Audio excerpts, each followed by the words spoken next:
Probably just a touch of space madness.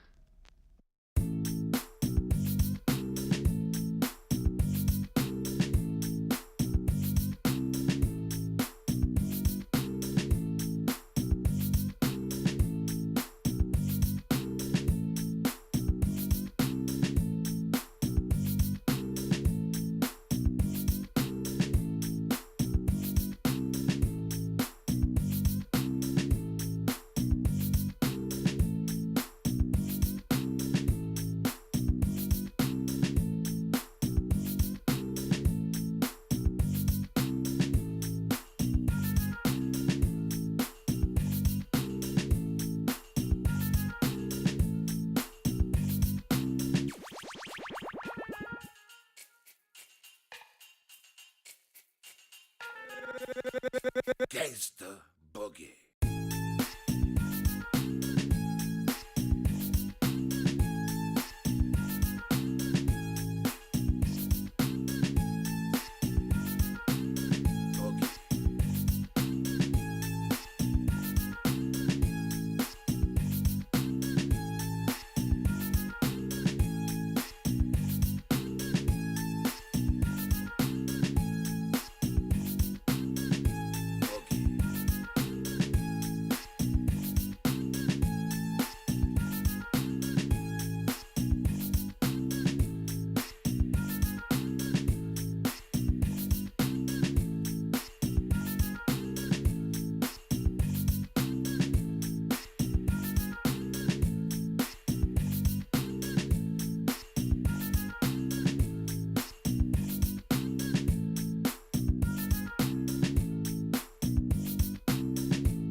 I have a wonderful electronic invention I want you to see. Show you.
of space madness.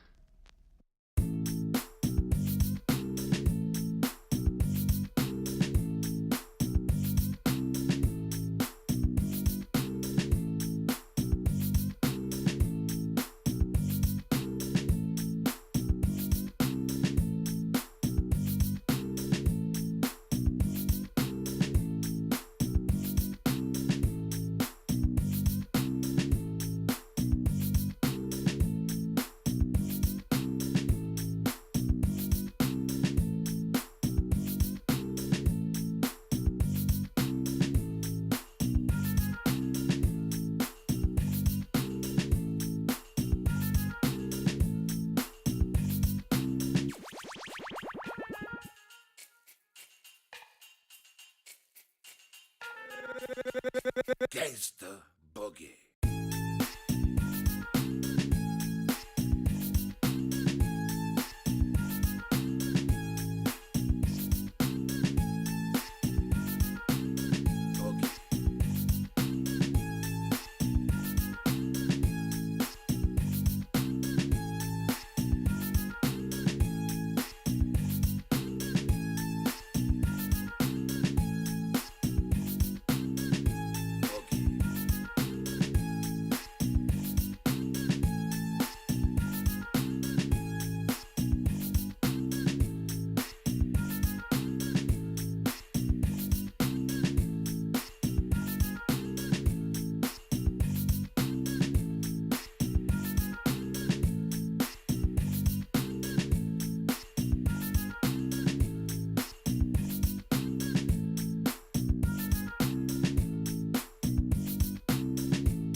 Hello and welcome back for some CWC action. We're going to see tonight Highlands going against the change of circumstance, and we do have them right now landing up in the lobby. While I do notice they did start off on the pick and ban phase. Let me actually open up the screen here, and yes, not only we're on time, but we're early.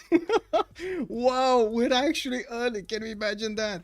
Let me actually put up the chat on the left screen so I can actually see what's going on over here. Hello there, papas. Good evening, sir, and welcome. Volcar, hello there, sir. Good evening. Welcome everybody on YouTube. I do see Thandorius also. Good evening, sir. Have you watched the show alone? I did not. I feel like you would dig it even if you have time at your family land in the mountains. Okay, I'll check it out. How about the Predallion? Oh, that's a good question. I do see we gotta be beast. We got a beast in the house. Somebody said roar. Yeah, that's a sign of yeah, big beast. Santorius, good evening, sir, and welcome. I do see Frankie Four Fingers. Hello there, sir. I'm actually, well, I don't know what to say about the million points, to be honest. Just come up with suggestions. I'm not sure if I should give out moderators roles for this, but definitely I would love to have more moderators. I would just give the moderator tag to how to say directly, not for points. That's what I mean. If somebody wants to actually get involved and so on and so forth in the community. I do also have to say, I'm going to come back to the subject in just a few moments. Mechanian, hello there, sir, and welcome. I did see also earlier Timmy Tuna, hello there, sir, and good evening, good evening. Hello, sir, hello there. Thank you so much for picking up the first promotion. Looking at the screen back in the chat here, in the main window, we do have the game started up closely on the pick and ban phase. We're about to see the maps. On the left side, we do have Genghis Khan, Mongolia, taken out by HOH. We also have Chandragupta taken out by HOH. On the right side, COC is gonna take out Spain and Australia. Definitely makes sense. I do notice they have 4 more maps available for them to go for. 7 Seas, the 2 Pangeas, and of course Inland Sea coming up here on the left side. They will need to pick up 2 more to take out 3 more. So there we go. 7 Seas just got taken out. Rodri, hello there, sir, and good evening. Lancer, I hope I did say hello. If not, hello there, sir, and welcome. Linda, hello there, ma'am, and good evening. How are you doing today? And Mosdras, hello there, sir, good evening. Thank you so much, by the way, Frankie Four Fingers, for the 7 months. Much appreciated, sir. Looking back at the screen here, we do have them still thinking about it. The 2 Pangeas, I'm not sure if they're gonna want to actually go on either of those Pangeas. Of course, these 2 teams actually know each other quite well. They've played a lot together, and we do need to see how they're gonna try to actually use that history against each other. We do have Inland Sea, Pangea Classic, Pangea Standard, and it looks like they're gonna take out one of the Pangeas, try to force the issue on their opponents to choose something, and it will be Pangeas. Okay, Pangea Standard ridges over here. We're gonna have the mountains for the chokes. We're gonna have them running around over there and trying to stomp each other. And let's actually put it up on the map, on the screen here. Pangea Standard ridges, there we go, SR. And I gotta say, my right hand is quite damaged. Also, yes, I didn't see Trinda in the lobby. I did notice we do have, give me a second, Alexis Kremp with Ben, with Task for Fish, and who's the last one? I guess we don't see the last one. There must be another one. Rage. So it's gonna be Rage, Ben, Alexis Kremp, and Task for Fish for COC. And then we do have HOH, Mr. Toast, Mr. Suguba, Nyrene, and Space. Let me actually click on back on the screen here so we can take a look at the pick and ban phase next. Since it is Pangea Standard ridges, I'm pretty sure they're gonna pick up a balanced approach between land and I would say land aggression civilization and land simming civilizations. So as you can see over here, they're trying to take out those high rollers over here, the Scythian nation that is gonna definitely cause havoc if it's left loose on the map. We do have Vietnam taken out. We've seen it multiple times how it can actually do a very, very good power push when it comes to the Voichens. We do have also on the right side Theodora being taken out, and Gandhi. Both Indias right now are banned from the game, both Gandhi and Chandragupta. Too much power. We do have another 2 choices, and the players are going to need to start on the pick phase. So they do have HOH here to set the tone for the game, and we're going to need to see what kind of civilization they're going to end up picking first. Is it going to be something like, you know, victory condition civilization? They're going to try to push the culture. They're going to try to go for something a little bit, I don't know, more flexible, something like Rome, for example, or they're going to try to go directly for damage. Of course, speaking something like Lotaro as the first civilization in the game, it kind of gives a message, a very strong message to your opponent. Hey, we're here and we're here to win. Let's actually see what will happen here. Macedon taken out. No more Daniel's favorite. No Daniel's favorite. And we do have Rome also being taken out by COC, trying to limit those flexible choices over here by the looks of it. COC knows they might actually be in trouble with the first pick. Well, I do have to say also the Destroyer is running around, and the Destroyer today had a the encounter of the third kind with the big cat and the older cat, and I had to break them up. And yeah, while breaking them up, I ended up with this. Because yeah, the big cat is very big and very nasty. Yeah, very nasty cat. And I couldn't believe my eyes when this cat was like, when Athena was like, you know, like walking up to the monster's the snot over there and just trying to actually befriend. Wow. Wow. Imagine xeno elephants. Yes, yes. Probably say scared of the elephants. Probably. Yes, sir. Also, I'm scared of elephants. There we go. Eddie Coffin is also scared of elephants. Makes sense. Makes sense. Maybe I should move this a little bit to the right. Yeah, there we go. Should be fine. We do have Rome being picked up, and look at that, they're actually picking Mapuche. I mean, there we go. We got the tone of the game set. We do know that HOH is here to win. We're going to need to see how things evolve here. And by the looks of it, on the right side, we do have also Cleopatra Egyptian wanted to be picked up. Is Ben gonna do it again? He was the one really playing, really liking Cleopatra over here, so I would imagine he might actually want it again. But I do have to point out, in the last time I did see them using Cleopatra in the top level games, like in the playoffs, in the finals. I don't know.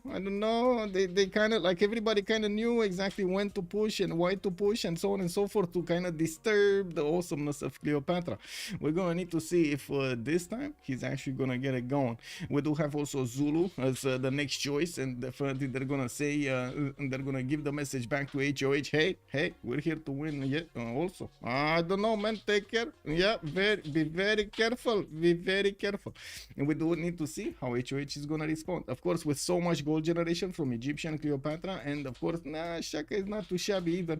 And we're gonna need to see HOH also pick up something, because Lotaro alone is just not gonna cut it. Not enough blood over there for that. Oh my god, and they're gonna pick Basil. The economy was like right here, and now the economy was like, I think it went down, boys. Yeah, yeah, it's down. Well, I guess we definitely need to see a civilization with a lot of gold. What is it going to be? I don't know. We're going to need to wait for HOH to actually pick something. They do need to go for another 4 bands, 2 on each side, 2 on COC and 2 on HOH, and we're going to need to see what kind of civilizations they're going to end up on. Of course, with such a big array of civilizations, it's kind of hard to take out all of the ones that you definitely don't want in the game. And since this is Pangea's, a lot of civs are available for them with good power spikes. Well, yes, I'm pretty sure player preference is going to take control over here, and we're going to need to see what kind of win they're going to want to go for. It looks like also Montezuma is going to be taken out by COC, to be honest. A bit too much high roll over there on Montezuma. You've seen it, what happens when it gets to that plus 11, plus 12 combat strength from its luxuries. It's a bit too much. It's a bit way too much. We do need to take a look what kind of ban HOH is gonna do here. And click on this. I really hope you're not disturbed by all of the sounds around me. It looks like the beast has found one of the caps from a bottle, and she's playing around with it, and we can hear it. Yeah. Cat is always cute thing. Yes, except when it's getting terrible. Black Wind, good evening, sir. Yeah, that's why I asked about the xenomorph, because I'm not gonna. What?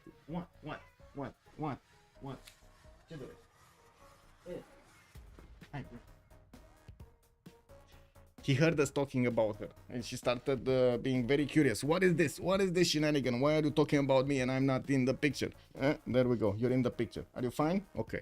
So now we need to take a look at the bans. We do have Nader Shah being taken out by COC, and I do notice Gran Colombia is also not going to be an option for them, because HOH took it down. There is one more option to go for, and I do want to see what they're going to start picking, because that's one very, very important. We do have Ottomans, Kanuni also being banned over here, and I do notice Hungary is going to be picked up by COC. Looks like chat on Twitch nailed it. It is going to be Hungary, and we do have Matthias Corvinus coming into the game here.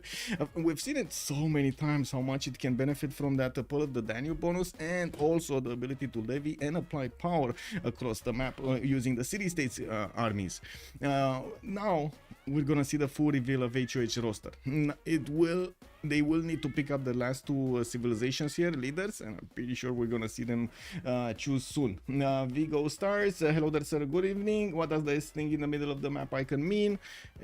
Standard ridges. It means standard ridges. Yeah, just like the Beasley wrote over there. And Jessica, oh my god, yes, last week, oh my god, last game Jessica just crushed it. I gotta say, man, this is just, you know, Mama Jessica over there just doing it. Luke Yang, good evening sir, and welcome. Thank you so much for the 27 months, much appreciated sir. Oh my god. Also Michael, my cat, caused a chipmunk today, usually only gets baby mice. He dug into a hole and swiped his it was crazy. I'm pretty impressed because chipmunks are like super. Wow, okay, wow. That was a fast cat. Ferno, also good evening sir, and welcome. Lancer, two religious civilizations, they will get Tamar. Well, to be honest, Tamar over there might not even get the religion, even though most of the time we do see it with religion. The walls do give it enough faith for that early monumentality. We're going to need to see what Tamar is going to do. Not that bad though. Imagine Basil really needs its extra taxes trade, right? So if they do want to raise that up, they're probably gonna take out the religion of Tamar. Now we do have also Tokugawa being picked up by HOH this time around. Looks like Tokugawa is gonna be in the hands of the Holiday on the Highlands, while on the right side the COC will need to pick up their fourth civ, and it will be whoa. Now I just don't know what Ben is gonna play. Is he gonna play Russia? Is he gonna play Egyptian Cleopatra? What is Rage gonna play? Cause oh my god, is okay, come on, let's settle down over here and see how things are gonna develop. We do have them needing to choose their civilization here soon in the lobby. Let me actually reconnect to the lobby so I can fix any zero MS problem. Pillage economy, where gold, exactly, where gold. Wow, whoa. I got moved to the bottom slot. Okay, kick W. Seems like the game wants me to play. Do I? Okay, no, I need to switch with Rage probably. Yeah, I need to switch with Rage.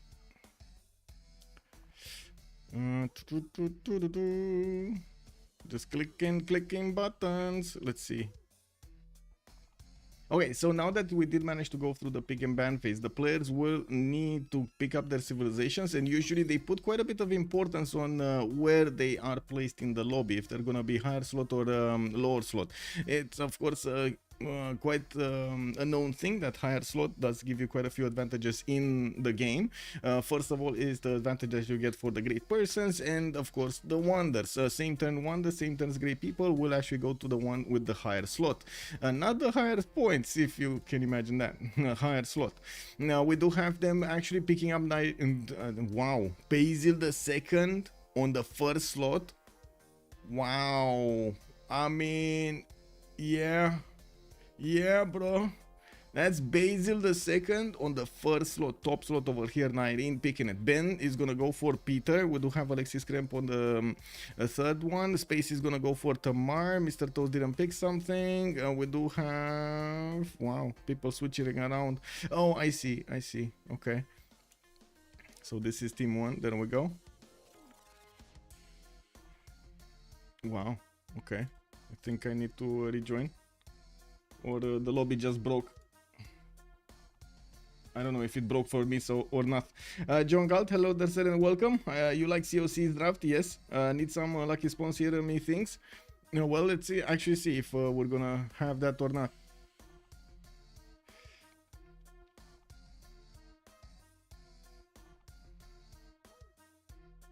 Okay, So Ben with Peter on the second one. Task for Fish still needs to pick something up, and to be honest, last time we kind of saw him with Shaka, so I wouldn't be surprised if he's gonna pick up Shaka and try to yeah, there we go, everybody picking something else. So I would imagine he's going for Shaka. Alexis Krempu wants to play Mapuche. We do have Rage on Matthias Corvinus. Well, I'm pretty sure actually Alexis Kremp needs to pick up something else, and this is gonna be Shaka on Alexis Kremp and Fish on Cleopatra Egyptian. He's gonna get to use those Mariano Ceret archers. Okay, so Nyreen Basil the second, Ben Peter, Task for Fish, Cleopatra, Space on Tamar, we got Rage on Matthias Corvinus, Sabuga on Lotaro, Mr. Toes on Tokugao, and Alexis Kremp is gonna pick up Shaka on the last one. Now, of course, they don't really need to take care of the, I would say, general points, because I'm pretty sure they're gonna get quite a few of them with Shaka, and also I'm pretty sure the players will do the projects if they do need to actually get those great people. Well, let's actually put up, close the screen and put up the remap vote. Let's see, how many remaps do you think we're gonna have on this map? I do want to say this is Pangea standard ridges. Usually the map spawns quite nicely. We do have the mountains that are gonna be generated across the mountain, the continent ridges, which will cause quite a few one tile chokes, two tile chokes between them. There's gonna be separated land masses because of those mountains. We're gonna need to see also how many continents they're gonna have, if they do have the benefits of multiple amenities, but usually that is definitely what's happening. You've seen in multiple towns how amenities can actually win or lose wars, so I'm pretty sure the players are aware of that, and the players are going to try to fix that. We did see games in which the players extremely quickly did prioritize getting that call me right. Oh my god, I'm so sorry, yes, immediately. I am so sorry. I'm stupid. I got distracted by something else and I totally forgot. There we go, Kachishka. If you guys don't know, Kachishka is streaming right now also. Cleo is almost a perfect save. I've never seen him play QT Cleopatra before. Much excited. Yeah, that was exactly my thought. Like, we didn't really see Fish in that position, right? And in the last few games, he was quite a bit more aggressive than usual, picking up civilizations like Shaka. And I'm thinking, wait, is he gonna be aggressive with Cleopatra? I don't think so, right? He's not actually gonna pull off some form of like a massive Mariano Ceret archer spam or something against somebody, just railing him to his next door neighbor. Or this is all a ploy for him to get a Temenanki and just be the biggest and the baddest in the game. It all might be happening. We've seen it multiple times how a Temenanki can give you so many bonuses if you do have the correct land. And this is the time. Chat, Twitch and YouTube. What are we going? Are we going left or are we going right? Volker on YouTube is also saying HOH Gold Generation is pillage only. Yes. So many things can go wrong on the HOH side. Yes. Also, right, Genghis Khan, we go right. Okay, we go right. Genghis Khan, good evening, sir. Bordan Onion, also good evening, sir. I mean, he might be aggressive because he's thing lately, but given a backline spawn, watch out. Well, let's see. Okay, so if we're going right, let's actually see. Also, Blackwing, hello there, sir. We need to take a look at Nyreen. Give me a second. Nyreen is going to be on the top left side of the map. Looks like he's going to have a 2-2 base, and by the looks of it, he's also going to have quite a few mountains to the right side, giving him adjacency to holy sites and or the campuses at the same time. We do have him also with a nice array of cities that he can place next to rivers, to the south, to the east side, to the northeast over here, and also over there on the sugar tile. We do have him pretty close to Task for Fish. This is going to be a problem, I'm pretty sure, for Task for Fish mostly. We do have Nyreen that is setting up his city over here, and doesn't really have any other target to go against. Oh, he does. Wait a second, this is a 2 versus 1. We do have Alexis Kremp also to the south of Byzantium with Shaka, and he might actually take the punches over here for the Fish. We're gonna need to see how cities are gonna be settled in the front lines, and of course how the demarcation line is gonna form between them. There is a decent amount of space for Byzantium to go north, and it doesn't look like he's gonna be that, you know, in danger with these cities, so I'm pretty sure he's gonna be happy sending a few of them over there to be safe and sound. Now, moving forward, we do need to take a look at space. Looks like space is also going to be on the other side of these two nations of Egyptian Cleopatra and Zulu. I do notice, wait, Ben is saying, may we pause for the impending penalty? Well, oh, what? Oh, this is the penalty. Wait, there's a football penalty somewhere? There's a game that is going to a football penalty? I have no idea. Cassandra Bain, also hello there, ma'am, and good evening. Oh, the Euro 2024. Oh, that's what's happening. Tamar has to go for Tithe. Let's see what is he gonna pick. Space over here is definitely gonna cook something up. We do have him with a 2-3 deer tile, and I do notice he's gonna have Lake Settle. He's also gonna have some more cities over here to the southwest and east side by the looks of it. Also pretty good ones. Banana Settle to the north, some honey settles to the east side. So many honeys, and I do also notice to the southwest multiple settlers can be settled on the river. Well, we got a titty over here right in the face of Shaka. I mean, I don't know if he actually wants to do that. Sure, chickens are great, but is he actually gonna put a city right in the face of Burundi? Are you gonna put a city over here on the greatest city ever so you can get the benefits, but then gonna be taken out by Zulu? I don't know, man. This smells like a hunk of meat that is very juicy and very raw and amazing to eat, but it's forbidden. You know, like one of those things that is just amazing. You want to do it, but you can't. Overall pretty boring Euro. Yeah, it was kind of boring. I mean, the quality of the teams has gone down considerably. I'm rooting for Turkey at this point just because they believe in exciting games. Oh, there we go. Yeah. Those perils ruined the beautiful Hue. Oh, the pulse. Well, yeah, it would have been a +5. Well, it is what it is. Let's move forward and see where Mapuche stands on this map. We got him to the east side. Looks like he's going to be bonking with Hungary in the north, but by the looks of the land over here, it's going to be definitely defensible for Rage to play with. We do have Sabuga also with quite a few campuses that he can place. He does have his own 2-3 deer tile, and I do notice another ivory to the south there. Good olive settle to the east side, while he's going to have quite a few cities to settle to the northeast and to the northwest, not to mention west side here. This is so much territory for Mapuche to benefit from. Now, looking at the lens for appeal, we do have him also with quite a few appeal tiles over here to benefit from those Shemamul extra culture points. You've seen yesterday how important it is for Mapuche to actually get those Shemamuls going, and it does manage to give him so much more power, so much more power at the correct moments in time later on. We do have him. We do have also Tokugawa over here. Where is Tokugawa? Tokugawa is northeast. Oh, wait. Do we actually have the fish between three of them? I think we kind of have the fish between three of them, don't we? Like the fish has a northeastern enemy. We got wait, this is Mr. Yeah, this is Mr. Toes. Mr. Toes with Tokugawa. We got to the west side 19. And then to the south, we got Tamar. Ooh, I mean, this kind of feels like a lot of boom boom is gonna happen over here in the city of Alpha. A lot of boom boom, and I'm not sure if Task Force Fish is gonna like this. I mean, this is a perfect position for him to try to irrel into his opponents, but I would imagine he's gonna irrel himself also at the same time. Looking at Tokugawa spawn, 3-1-1 spices. We got some 2-2-1s here. I do see some horses also available for him in the northwest. Good second settle on the stone tile there, benefiting from fresh water and of course ability to get a harbor, not to mention quite a few chops. Another city there, quite a few cities east side, not good ones though, like probably one and that's it, good one. And then he's gonna need to go inland. Doesn't look like the sea is gonna give him that many cities to go for and good ones. With Auckland though, that's already getting bullied over here by Rage, he will get the extra production points on these fish tiles, which is gonna be nice. Like if he does manage to get it, and I'm pretty sure he's gonna try to fight for it. Yeah, that extra production might be quite good. Looking at Peter is to the north of Hungary, and looks like he's gonna have an ally to help with the defense, and a pretty strong ally, Rage with Hungary over here in the south.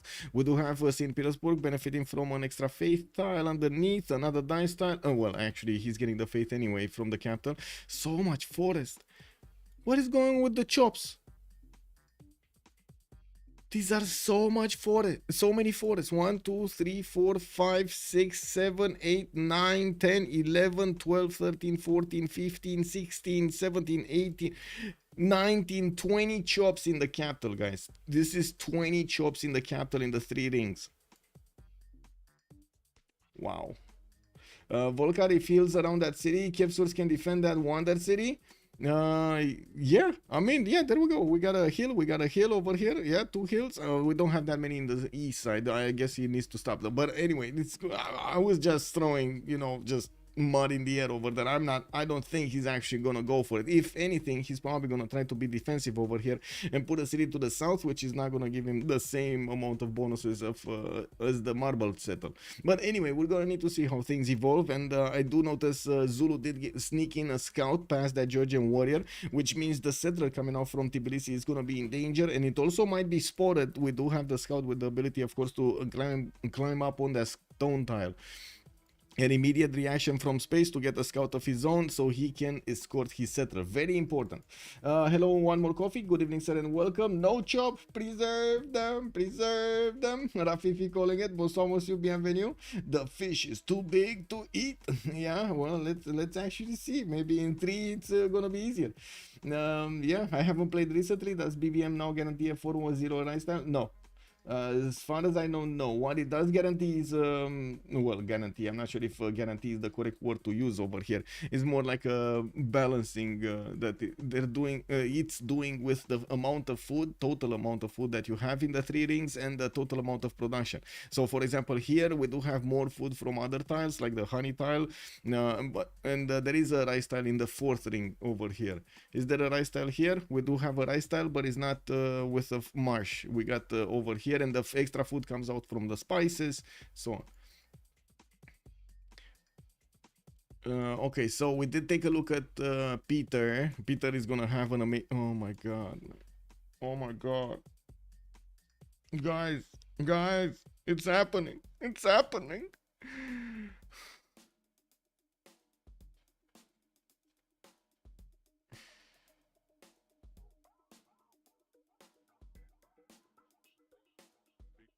I really don't think COC wants to remap this. I really don't think COC wants to remap. I would imagine the second Ben saw this land to the south, his eyes went like,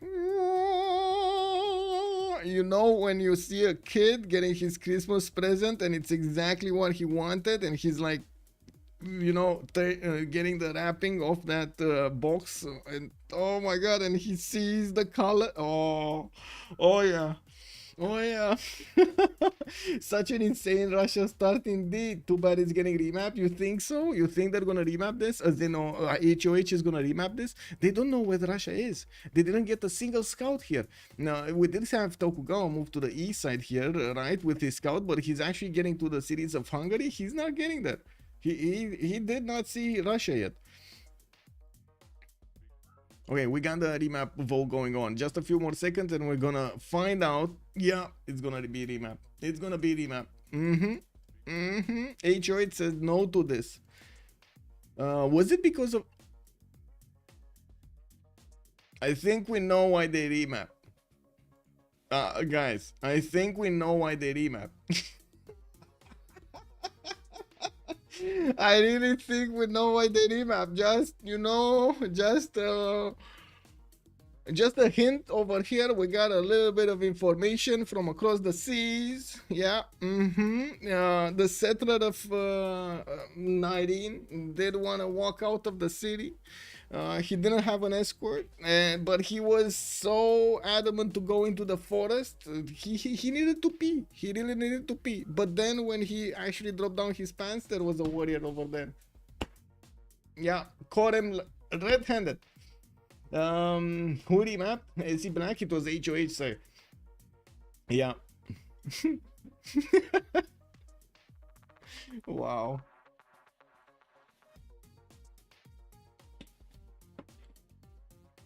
Okay, let me actually put up on the screen also the team labels. On the left side we do have COC, and on the right side we're gonna have HOH. And let me actually open them up. Click on buttons and click on buttons. Click another one, there we go. And let me actually put them, there we go, here, over here. South hopefully. Okay, the question is remaining, sirs. Where are we going? Are we going left or are we going right? Chat, Twitch, YouTube? Division is saying we're going left. Okay, so this time around we're actually gonna take a look at Shaka. Well, Shaka is in the middle of the screen, and by the looks of it, Alexis Kremp here is gonna get his bananas. He does have quite a few of them to the southwest, 3 twos, not to mention. We do have also him with a lot of territory here to settle. He's gonna have an ally to the south, an ally to the east, and a lot of mountains to the west side.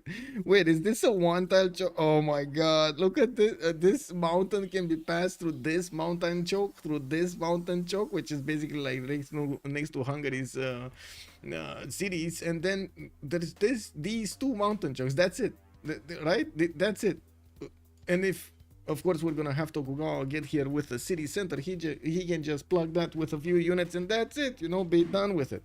Anyway, we do have Ulundi that's gonna have a lot of land to settle, east side, northeast, west side. I'm pretty sure this is gonna be a sim to tank armies kind of game over here for Alexis Kremp. I don't see any natural opponent that he could go against at the moment, easily go against at the beginning of the game. So I guess, you know, he needs to take care of his commercials, he needs to get his theater squares out and put Colosseum down and win this game.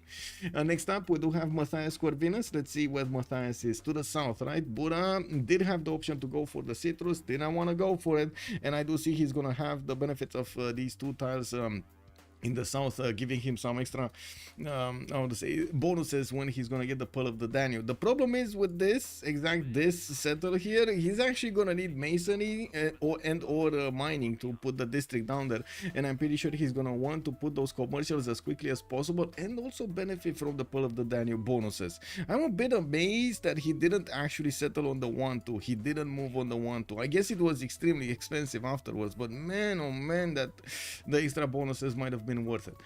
We do have next up, that's for fish also on Cleopatra. We do have the city of Alpha benefiting from 2 deer tiles, 1, 2, 3 and a 2, 2, and another settle over here on the right tile to the northwest. There's a decent amount of floodplains here, but I wouldn't really call this an amazing Temenanki city. Now we do have another city with floodplains to the northeast, but I mean neither of these cities is that big. We do have like 4 floodplains here, 5 floodplains there, then another 5 there or 6 there, and there is no, oh my god, 12 tiles that will actually get the benefits of floodplains. Now we do have the scouts coming around from Alpha also. He's not gonna get away from Byzantium. 19 to the east side, we'll actually have a spawn next to Delicate Arch right in the face of Alpha here. He can settle that right style and also get the era score from settling next to a wonder, get that free faith per turn, and get a striking location against Egypt over here. This is definitely gonna be a bastion of doom that is gonna be sent against Egypt. Now looking at Ben to the south, we do have a griefer next to him. Mapuche is going to be to his northeast. Of course, Yerevan standing in between. Yerevan is over there, you know, like a guard, just telling Mapuche, you cannot pass, until those malware come and, oh, what? You were holding this stick? The stick was yours? Oh, no problem, it's ours now. The mountain right, they're gonna sim 16 cities. Yeah, I mean, it kind of looks like Zulu is definitely gonna need to sim over there. Georgia's teammate, who are you talking about? What are you talking about? Georgia's teammate with whom? With Tokugawa, yes. Also the mountains to the right, they're gonna send next delicate art spawn, COC separating HOH on either side. Yeah, it looks like, of course, yes, we're gonna have Mapuche and Byzantium here, and on the right side we do have Tokyo and Tamar with a lot of COC members sprinkled in between. Well, to be honest, it does look like it's gonna be quite a slow game. Looking at St. Petersburg on Ben, we do have him with again quite a few of these camps in the capital. 1, 2, 3 deer tiles, 4 deer tiles in the capital. Uluru settling the second. See, man, like really, bro. Guys, we need to learn the secret of Ben.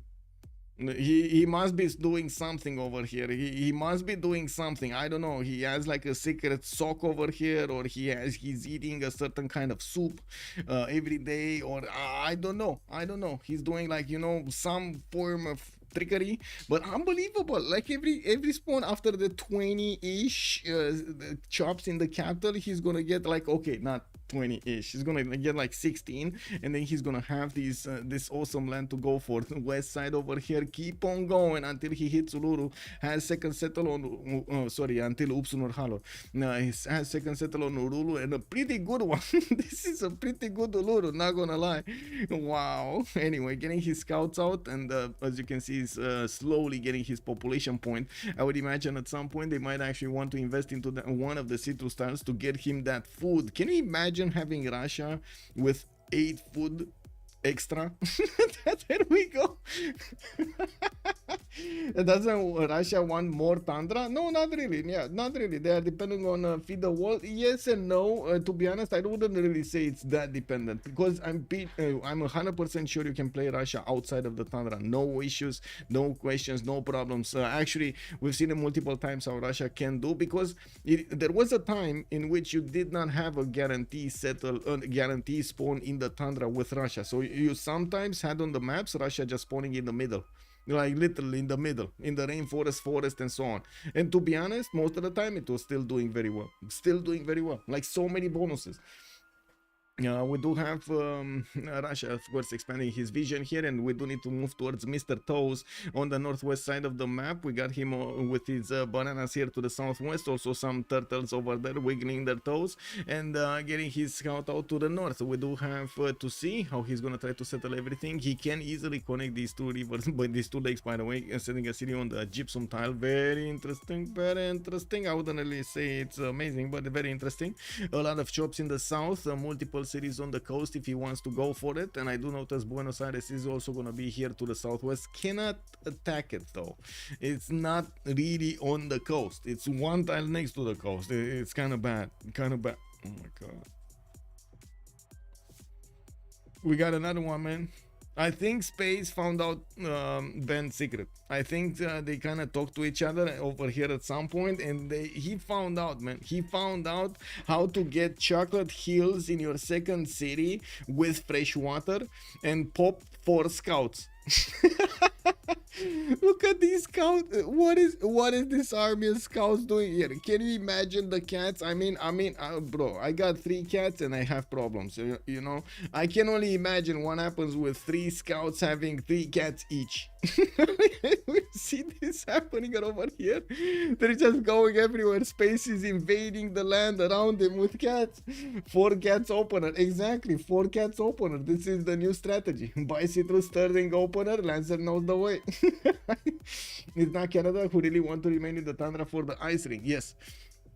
Well, now looking over here on Space, we do have him with pretty good settles, I might say, on the left side. And yes, we do need to see how many cities he's gonna get to the east and where is he gonna set that defense. I'm pretty sure he's gonna figure out the 1 tile chokes that he has between him and Rage. And of course, the same question remains on Rage. Where is he actually gonna settle his first cities, and how is he gonna try to get his defense over here and or offense against Georgia? Because he needs to prepare, yes, to defend, but at some point he needs to prepare to go against his opponent. I guess we would have a possibility maybe for Russia to try to go for a culture victory, but I would imagine with Tokugawa and Tamar being safe over here is not going to be an easy endeavor. Although multiple times we have seen Russia cutting through all of that culture defense. Recently though, not really. Like recently with the changes that we did have, not really. I wouldn't really go out to say on a limb over here that Russia all alone can actually get a culture victory by default. It's not really that how it goes down these days. We do have to take a look also on Irene on the top right side of the map. We do have him with a setter coming up in 2 turns, and I do notice he's also gonna get good settles, that Delicatage that we talked about on the west side, and quite a few cities, north, east, south. No problem for him to settle all of these. This land is gonna be his. Okay, well, I guess Sambuga over here will be in a big bit of trouble. Oh no, yeah, wait a second. In a bit, they're allies. Never mind. Why am I saying they're in trouble? They're allies, no trouble. Engulumapu gonna get his amber, and looking at his appeal, he does have good appeal for those Shemamuls. Not as good as before though. He's gonna need to make it work somehow.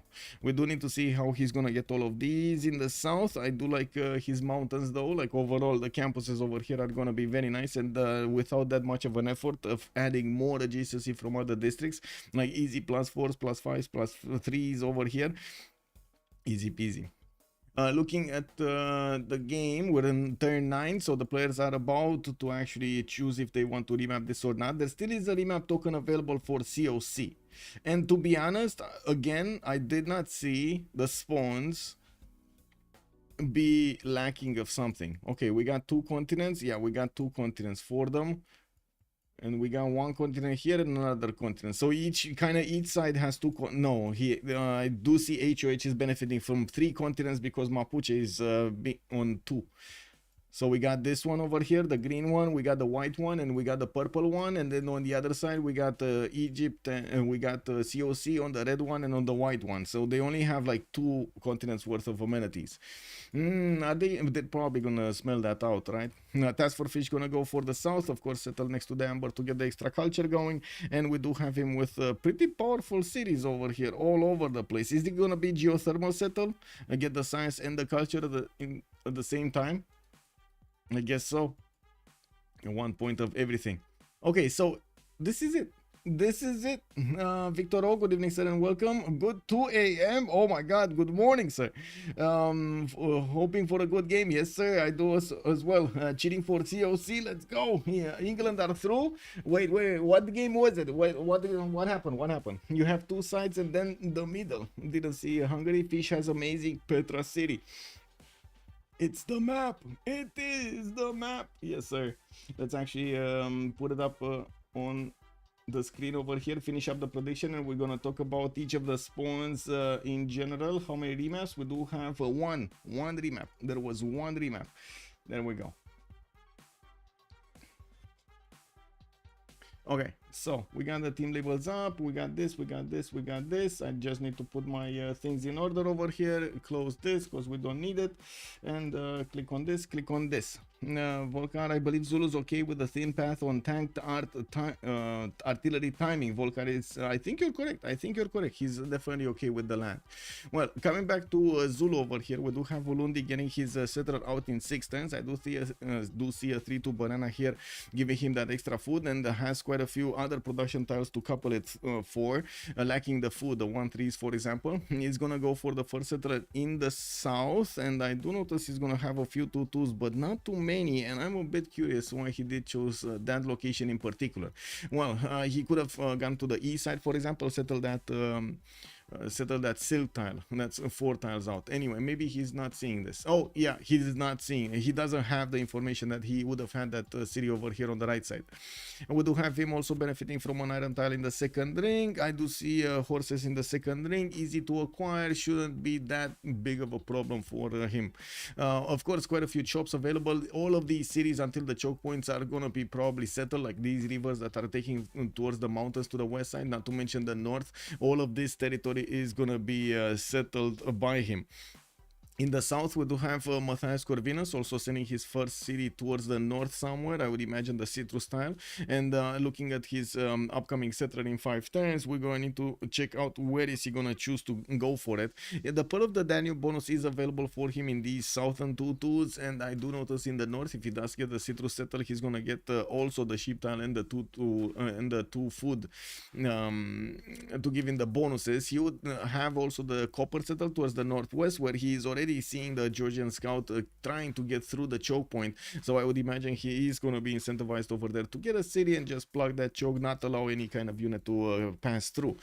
We do have also him benefiting from quite a few horse tiles in the north, 2 of them, and I do notice an iron tile to the left side here in the second ring. Looking at next, let's actually see Cleopatra. What's happening with Cleopatra?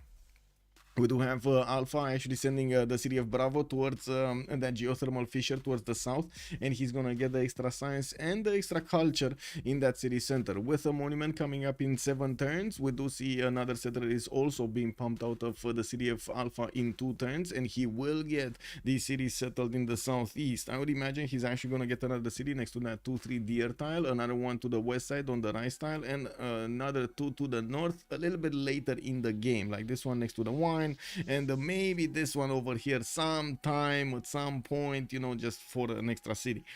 We do need to take a look at his strategics. In the second ring, he does have a horse tile over here, and I do notice his iron is already in the right side of his capital in the borders, while we need to move forward towards Peter. Second city settled immediately on Uluru. He's gonna manage to get Earth Goddess, also adding another point of faith on all of these forest tiles.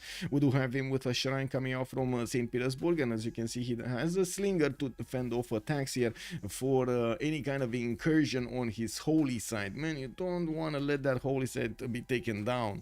We do have him also with the availability of Temple of Artemis. I'm pretty sure if he does go for archery and he does improve one of these deer tiles, he's gonna get the option to build a Temple of Artemis, which is gonna be amazing in a city that you have already 1, 2, 3, 4, 5, 6, 7, 8 tiles that could give you amenities in that city center, not to mention the extra housing and the food you get from Temple of Artemis. Bandar is dead. Yeah, looks like they're converging on it. Russian units, we got some Hungarian units, Zulu units. They're trying to give over here Hungary probably that city center, because I'm pretty sure Russia doesn't need it, and Zulu is a bit too far away. Well, let's actually see. Well, actually Zulu is not that far away. Come on, let's not exaggerate. We do have also horses in the second ring here for Russia. He's gonna get that going, and we do need to see iron. Where is iron? Iron should be underneath one of his holy sites, like here. It should be underneath here. I'm pretty sure it's there, but we don't see it anymore because he placed down that city and we probably didn't see it earlier. Anyway, moving on, Tokugawa, we do have him on the coast with religious settlements. The second city, Nagoya, being settled over there. That nullifies this gypsum settle. We do have him with quite a few tiles, 1-3s, and will need to improve his turtles for a bit of extra food. Has a well tile also available in that city center. That's pretty good. We do have also horses in the second ring of that city center, first ring of the capital, and iron is gonna be not found. No, it's here in the second ring towards the east side of Tokyo. Of course, another turtle tile. Multiple bananas have been bought. I do see he did buy a third ring one. That is quite expensive, but I do believe Mr. Toes is gonna benefit from quite a bit of an advantage from getting that extra population faster to a higher level. We do have the war declaration being sent between them, and to be honest, I'm not sure exactly what's happening in between them, but let me actually double check if there is any settler in danger. I don't think this is in danger, but we're gonna double check later on. Nothing really happening over here, and nothing really happening except, of course, Bandar Brunei being taken down. Russia is not getting pillaged. I'm pretty sure Mapuche is too far away for any kind of pillaging to happen early on. Well, moving forward, let's actually take a look on Sabuga. We do have him with already some improved amber tile over here to the left side of Ngulu Mapu. He's gonna get an array of campuses first, and we do have a +3 and another +3 over here. Now, while we're gonna need to wait to see where he's gonna place his government plaza. You can imagine he can easily put it where the game tells us that it should be a mine. That kind of looks like a government plaza perfect placement, doesn't it? That's gonna be so much extra science over here for Mapuche. We do have him getting his third city, and I would imagine he's gonna go towards the southwest, while I would also imagine we're gonna see some builders being built so he can get those Shema Muls up. At the moment, I don't really see big tiles. I don't see big tiles. Like maybe in between the mountains to the south if he gets a city there, but to be honest, it doesn't look like he's gonna benefit from early extra culture, like early easy extra culture. So I take that back with the builders. Then we do have a trader coming up in 2 turns, and I do notice he's expanding his vision towards the north, breaking the vision, or I should say the fog of war between him and Nyrene towards the north. We do have Byzantium here in a corner just waiting to get his religion. Looking on space, let's actually see space on the left side. We do have him not sending his second city on the west side. I'm pretty sure he actually we saw that wonder, Chocolate Hills, has been discovered for quite some time, and it looks like he's also working against Buenos Aires here with one of the warriors of Tokugawa. We do have him with a scout and with a warrior, while also Japan has a warrior over here to the northwest. That city is being placed under siege, but unfortunately, no luck. We do have a bit of a problem. Buenos Aires did manage to actually deal damage over there, and yeah. Let's see if the scout is gonna survive the next turn. Probably yes. By the looks of the damage of these warriors against the scout, he's probably gonna survive. He's a survivor. He knows the way, man. He knows the way. They knew they were going to remap, so why bother? The warrior forcing a unit buy or build was such a loss of tempo that it wasn't worth it. Egypt settler where? Egypt settler where? Swenet? He settled next to the Dierta. Exactly next to the Dierta. Yeah. Okay, we do have Tsikes in Batumi. I do see Holy Site in 3 turns here, and of course one of the slingers did need to get bought over here in the cities of Georgia because of that scout from Hungary on the right side pillaging one of his gypsum tiles. The problem with this is he actually took out an amenity of Georgia, and if he grows a little bit too tall, that's gonna be a problem. We do have him starting to get some extra faith and culture from these Tsikes. This is gonna help him get to that monumentality golden age with a bit more faith in the bank, which is going to be useful. Also, of course, we do have a confirmation that he will go for the religion. He does have 2 holy sites, even though his ally over here, Byzantium, is going to be on the other side of the planet. He might actually send a few apostles to convert the cities, the original city of how do you call it, the holy city of Tamar, so he can get the taxes straight. We do need to move on his strategics. Wow, non-freshwater settler on Tel Aviv didn't even want to go for the freshwater a little bit further to the west side here. He's gonna get the granary directly, and by the looks of it, he's immediately, of course, benefiting from quite a few science points there. And we do have Narin with 6 science and 2 culture, getting his holy sites out, 1, 2, 3 at the count, and I do notice he's gonna get a shrine in Constantinople also, better for the Great Prophet generation, not to mention the Faith generation for the Monumentality Golden Age.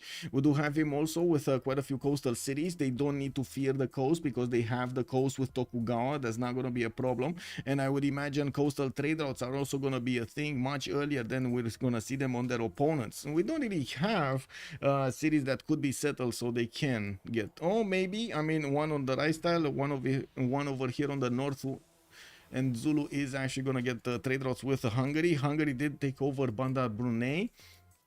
We do have a few more pantheons, but we're gonna get there. Still no pantheon yet on Byzantium. We do have him with an Arental in the second ring, and I do notice his holy site is probably covering the horses, because I don't see any horses around here. So I would imagine that the holy site is definitely covering them.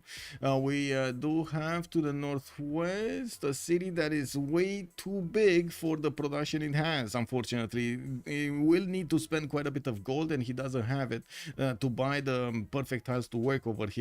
He's only working on a 3-2-1 fertile and a 2-2 sheep tile with only 2 ones. Other than that, he's basically missing at least a production point. If he's working the 2 ones, he would really need, yeah, there we go, he's spending some gold so he can buy the 2 twos. Really needs this. I gotta say, you wouldn't really like looking at the game and looking at the things that you do when you're thinking about these tiles over here. A lot of the times you're saying, what can one extra production do? Like, what can one extra production do? Well, to be honest, one extra production can snowball into hundreds of points of production if you do manage to get it the correct time, and of course manage to actually get everything going, because it's everything goes faster. Discovering a civic faster or building a monument, like, okay, you get an extra production there, you build a monument faster, 1 turn faster, then you get to the civic a little bit faster, then you get the cards a little bit faster, and so on and so forth, and that turns out to be a big advantage later on in the game. So usually the players do try to min-max these tiles to the blood, basically, like extreme to the extreme.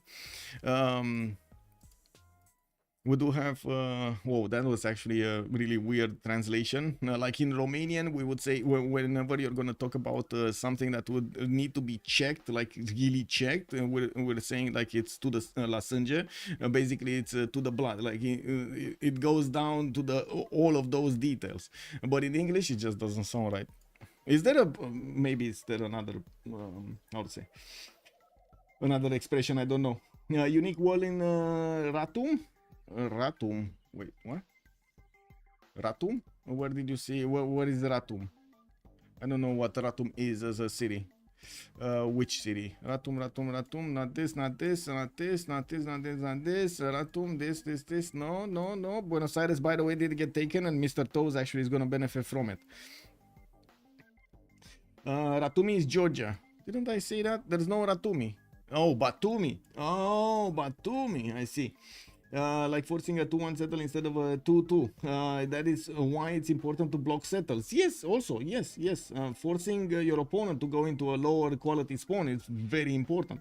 Interesting map layout is like a teamwork tilted axis. COC is the ice core. Yeah! Oh my god.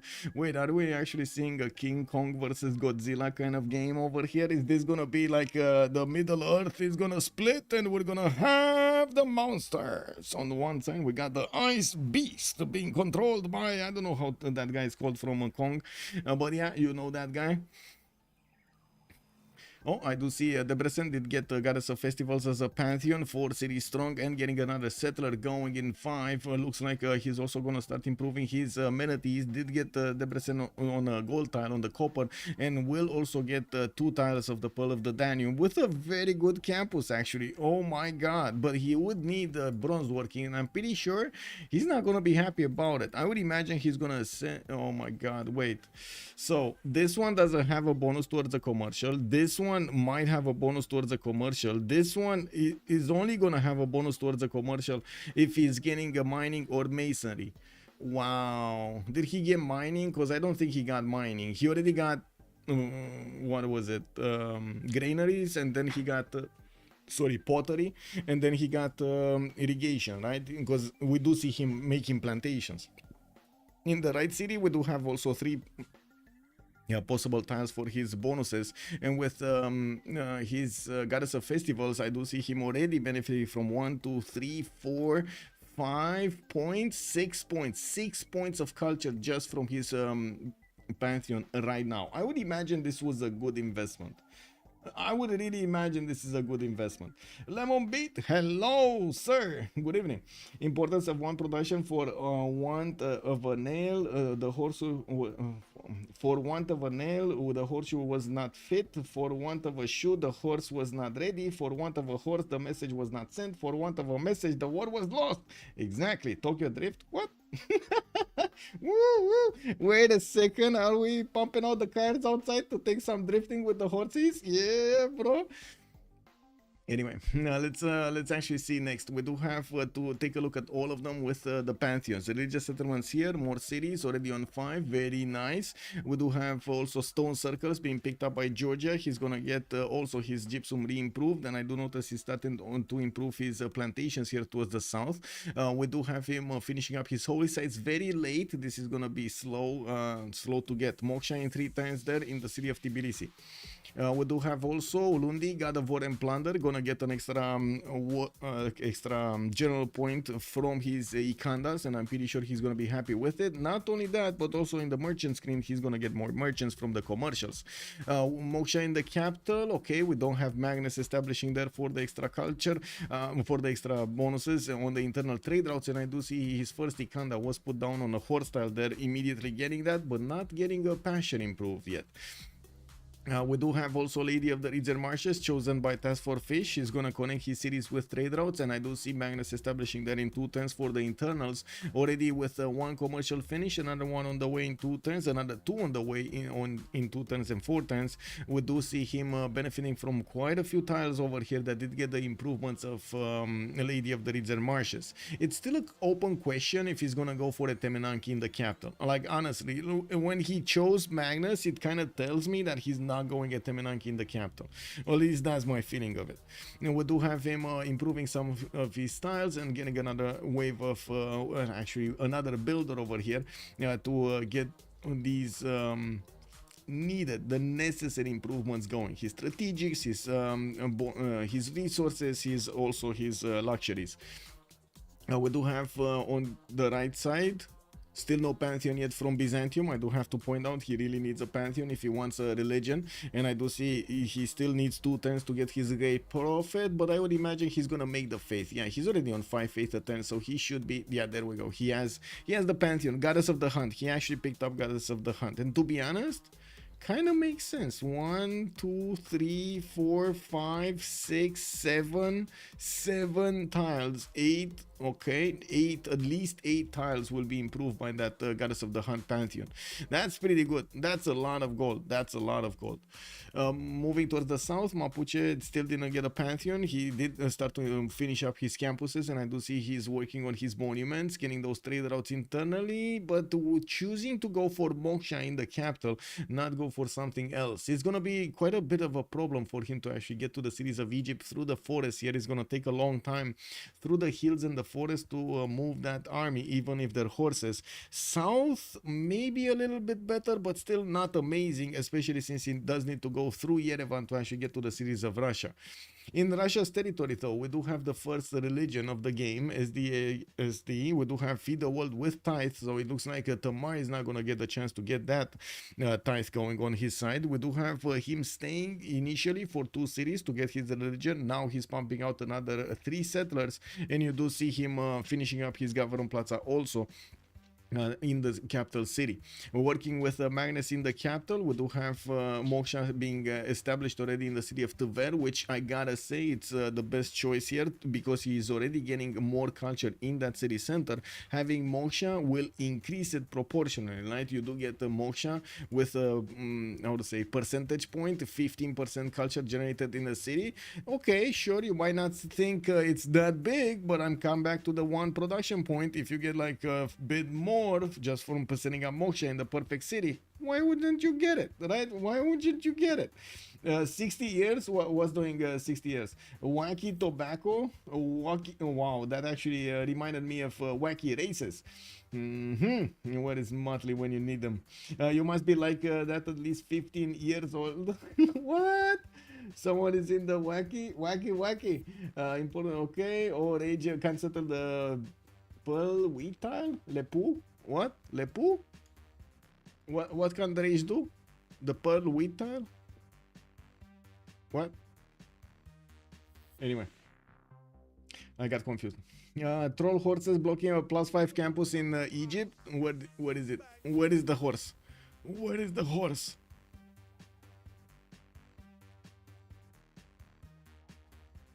Oh, this one. Yes, this one. Yes, indeed. The +5 not gonna be settled unless he actually, but I'm pretty sure he already got animal husbandry, didn't he?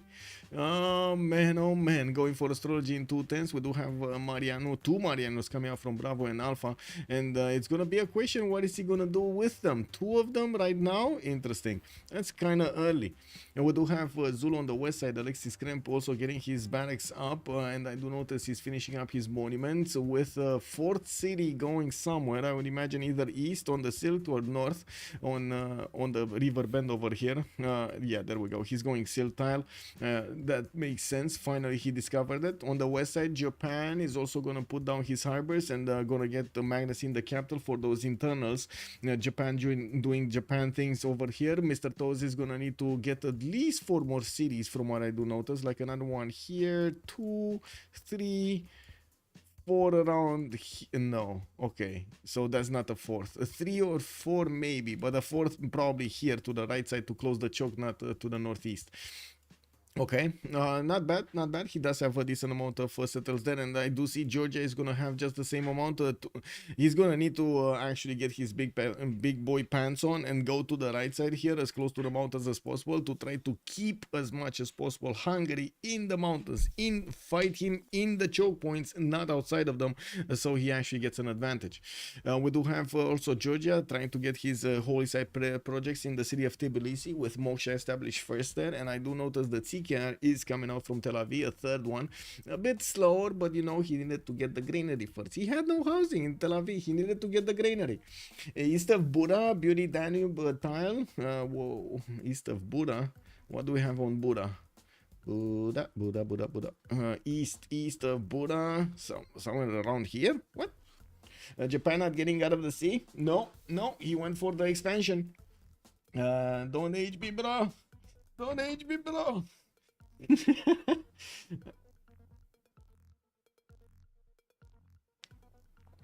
Okay.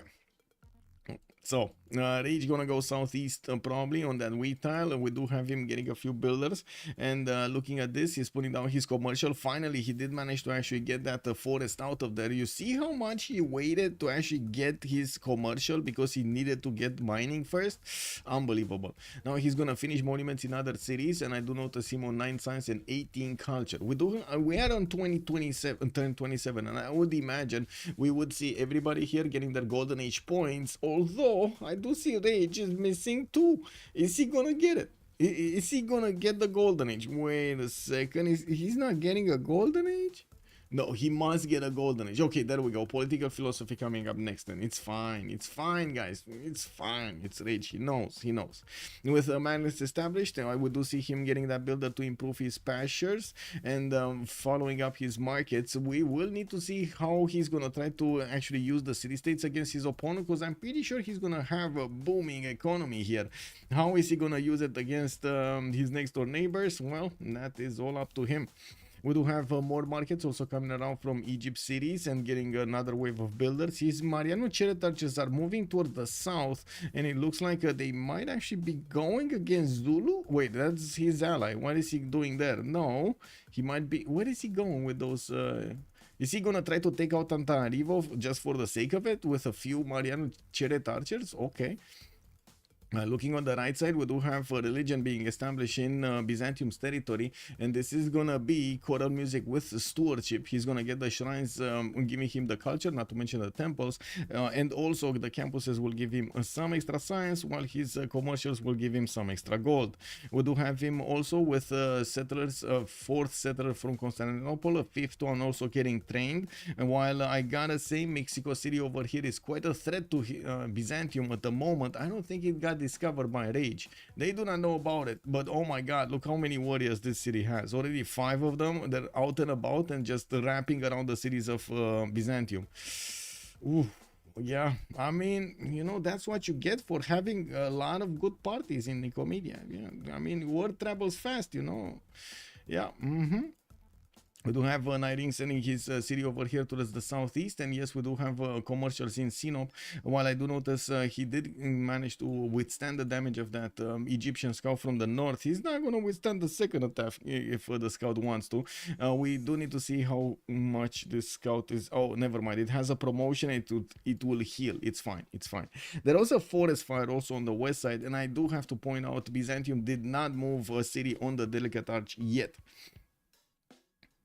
Bronze working started off by Peter. We do have him getting Lavras in 5 turns in the 3rd city towards the north. He did go for Temple of Artemis from the capital, sorry. And I do see the extra food is coming up on his deer tiles here. Earth Goddess is a pantheon early on. Wait a second. Wow. Okay. Okay, well, Gavron Plaza on the right side, he did build it earlier, but no ancestral hall or RDS chamber has been chosen yet. We're gonna need to wait for him to actually choose something before we're gonna say something. Well, let's take a look at the city-states. We got Nalanda and Anshan for the science city-states of the game. It looks like Caguana and Antananarivo will be the culture city-states in the game. It looks like also Hunza trade, only 1 for trade, and the 1 for trade is gonna be over here to the northeast of Tokugawa. It probably will be discovered by Zulu at some point, but well, it's still there. I'm pretty sure Tokugawa will have access to it to take it down if need be. We do have Valletta also with a cat for the military bonuses of the game. Both city states are quite strong, and I'm pretty sure the bonuses from them are gonna help their suzerains to get them down, get their opponents down. We got Kandy, Yerevan, and Vatican City providing the religious benefits. This is going to be nice for Russia and also for Tamar, but also for Basil II here. He's definitely going to want a little bit more extra faith per turn from having envoys in that city center. It's for free. Why wouldn't you get it, right? Now, Mexico City, the only industrial city alive, because the other one in Buenos Aires did get taken down, and that's about it, right? That's about it. That's about it. We do have a good array of cities, diverse good array of cities. And this is a small Pangea. This kind of looks like a small Pangea also. Urek, good evening, sir, and welcome. I thought they gave something. I think Georgian walls give faith. They give faith and culture. Yes, they got buffed with culture. Yes.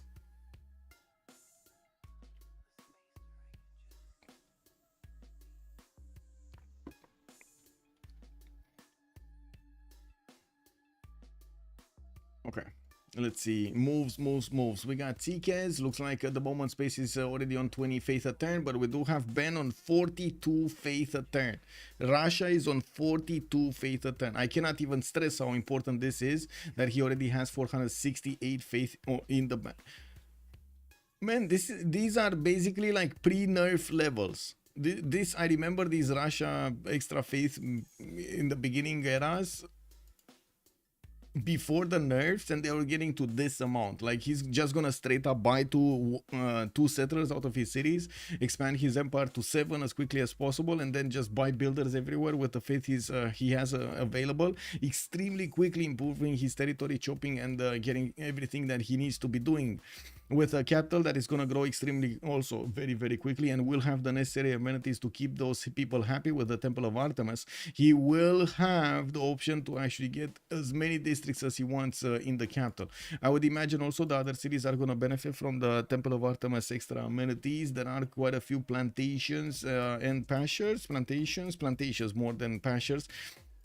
Voronezh has at least 1 or maybe even 2 if he switches it. And of course we do have the cattle tile here and the citrus in the city of Tver to the west side. So yeah, there we go, more amenities everywhere. We do have also Bura getting a slinger, connecting his capital. Of course, Magnus in the capital with the other cities. We do have Zulu in the north, putting down Morikandas and working on a Gavron Plaza. In the tech side here, I do see Alexis Kremp is going for writing. I would imagine he's going to follow this Ikanda spam out with commercials so he can keep the tempo going. We've seen Campus open it also, but to be honest, that kind of is chosen if there's going to be any war in the mid game. And I'm not that convinced there's going to be that much warring in the mid game. We do need to see also what Mapuche is doing here. Audience chamber looks like he's going to be his choice with Governor Moksha in the capital, and he did place down his first 2 Shema Muls here from Puel Mapu. That's a lot of extra culture, 23 science and 25 culture for Lotaro at the beginning of the game, before even the first era. Pingala is coming up in 3 turns in Puent Mapu. We do have him putting down encampments. He is getting a 4th city towards the south, and I would imagine a 5th one is gonna get out soon. But he really wants the encampments to get out to start making those general points. And it looks like indeed the Task for Fish is gonna try to go towards Antananarivo over here and try to get that city going. He did choose to go for a Temenaki from the capital, and will have already 2 farms that will get the bonuses of extra production and extra science from a Temenaki. Still did not choose to go for Liang in that capital city. If Fish for all settles they get arch first, it's GG.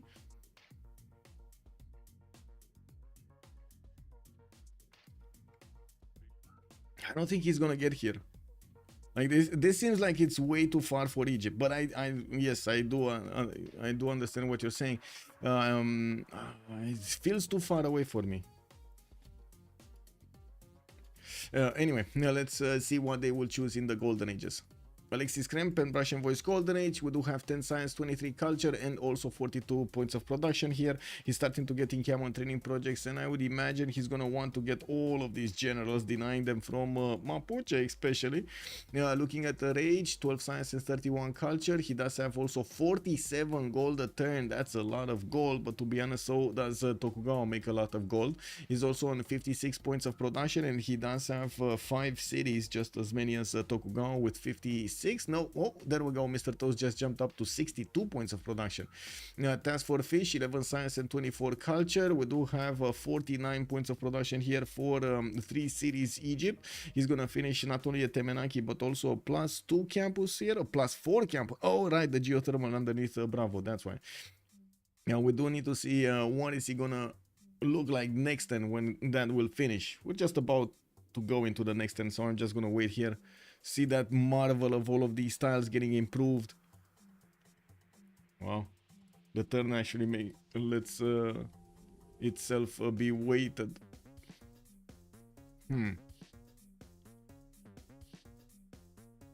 How do you say in English? Is there an expression in English that you can say you're waiting for some, or somebody makes you wait? Like, is there?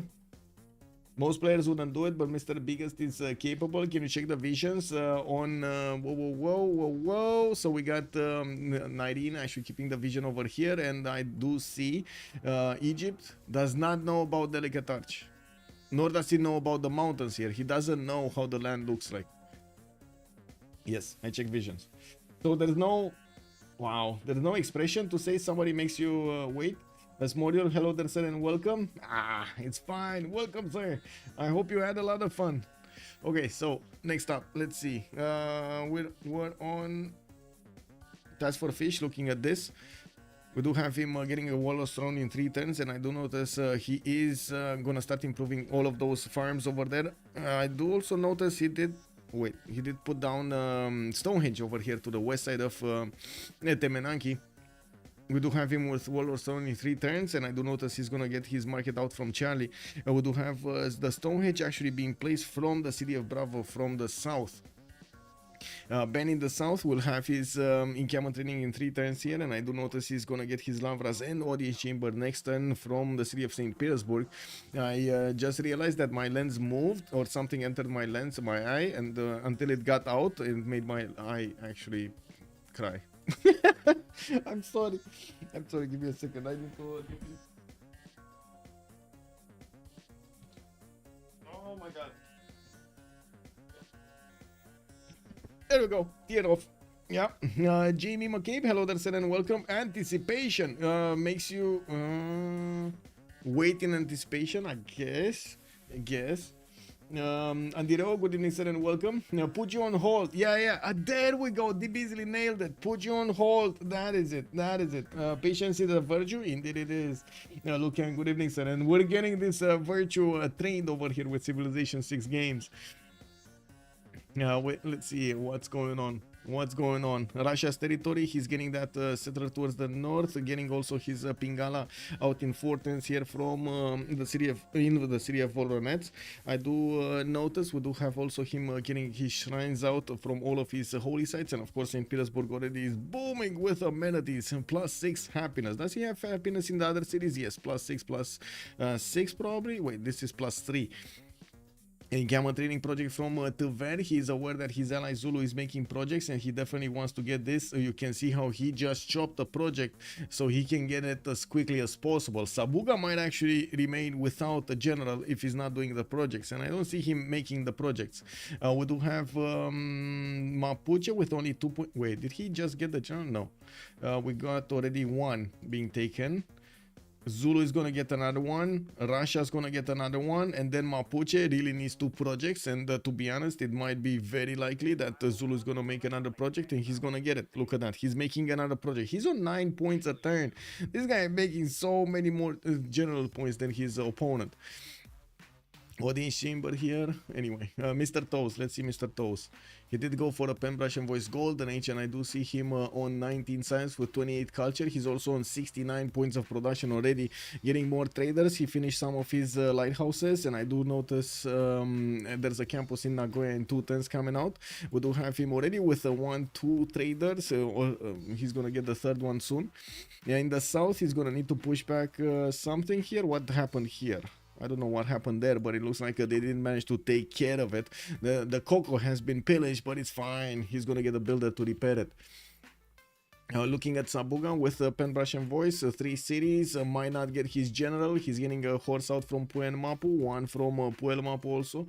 And I do notice at the moment Antananarivo, well, the fish did manage to get in there, and it looks like Mapuche cannot do a thing about it. We do have Antananarivo just being taken over by Task for Fish in between the mountains, setting another line of defense here for his team. We will need to see also if Mapuche is going to manage to get his points there with 45 science and 42 culture and 44 points of production. Sabuga here is on a roll, but this might end up very badly if he doesn't keep the tempo going. We're gonna need to see if of course he's gonna manage to get those Valor Raiders at the correct moment in time. He's getting construction right now, games and rec, and I do notice Victor is establishing in the city of Puel Mapu. Do you guys, oh Nux, thank you so much for the follow. Any Colosseum enjoyers? I didn't see a Colosseum enjoyer, no. I do want to ask, because I'm trying to force myself to speak a little bit slower and more clearly. Is it good? Is it okay? Like I'm trying to not have all of those, you know, like all of those. Anyway, now White Russia's audience chamber with two settles out, kind of yucky. Sandorius is calling it out, and I agree. Well, I'm pretty sure he wants every bit of housing that he can get in his cities over here. Not to mention the food to grow extremely quickly. It's fine? Okay, perfect. Okay, so we do have space to talk about. On the west side, he did finally manage to get a religion. It's going to be Jesuit education with a papal primacy. And I do notice, of course, stone circles for his pantheon. We do have audience chamber in 3 turns, finishing up in space cities. And Magnus establishing in 4 in the second city. He did choose to put Tel Aviv as the 4th one on Chocolate Hills, while he's going to get finally his 5th one further onto the coast. I would imagine he's going to want to set up at some point trade routes externally towards Tokugawa. Now, while the space is gonna get his 6th city out, I do notice him moving slowly towards the east side here. We do have Georgia also benefiting from finally a campus, a +3. He's got from Plaza also in between that holy site and the other 2 districts. While I do notice Monumentality Golden Age has been chosen. He's on 45 faith a turn as well. But look at Ben Go on 64. He does also have 58 points of production over here on Tamar. So pretty good overall. Nairin on the right side, still on 4 cities. Finally gonna get his 5th one. And I do see he's gonna get some commercials out from Nicaea. Gonna get more traders from Sinop and horses from Nicomedia. Really needs to be paying attention to Mexico City, because as you can notice, Russia did manage to scout it out, and this is gonna cause a problem, a ruckus in the city of Mexico. We might have Hungary just sneaking his envoys in there and then just sneakily sending some gold so he can get all of these warriors for him, and then all of the warriors can touch Nicomedia where Nicomedia doesn't want to be touched. We're gonna need to see if Nairin is gonna manage to keep these away from his cities. And we do have to take a look at also ODS Chamber. Okay, ODS Chamber, not World Throne in the capital city of Nairin. He does make very good gold at the moment, 58 gold per turn. The fact that he went for Goddess of the Hunt is giving him such a strong economy. Unbelievable. Well, looking at how the situation evolves here, we do have, of course, the general rush, which, to be honest, it was kind of interesting, but it kind of, you know, slowed down here. Hello, Latina?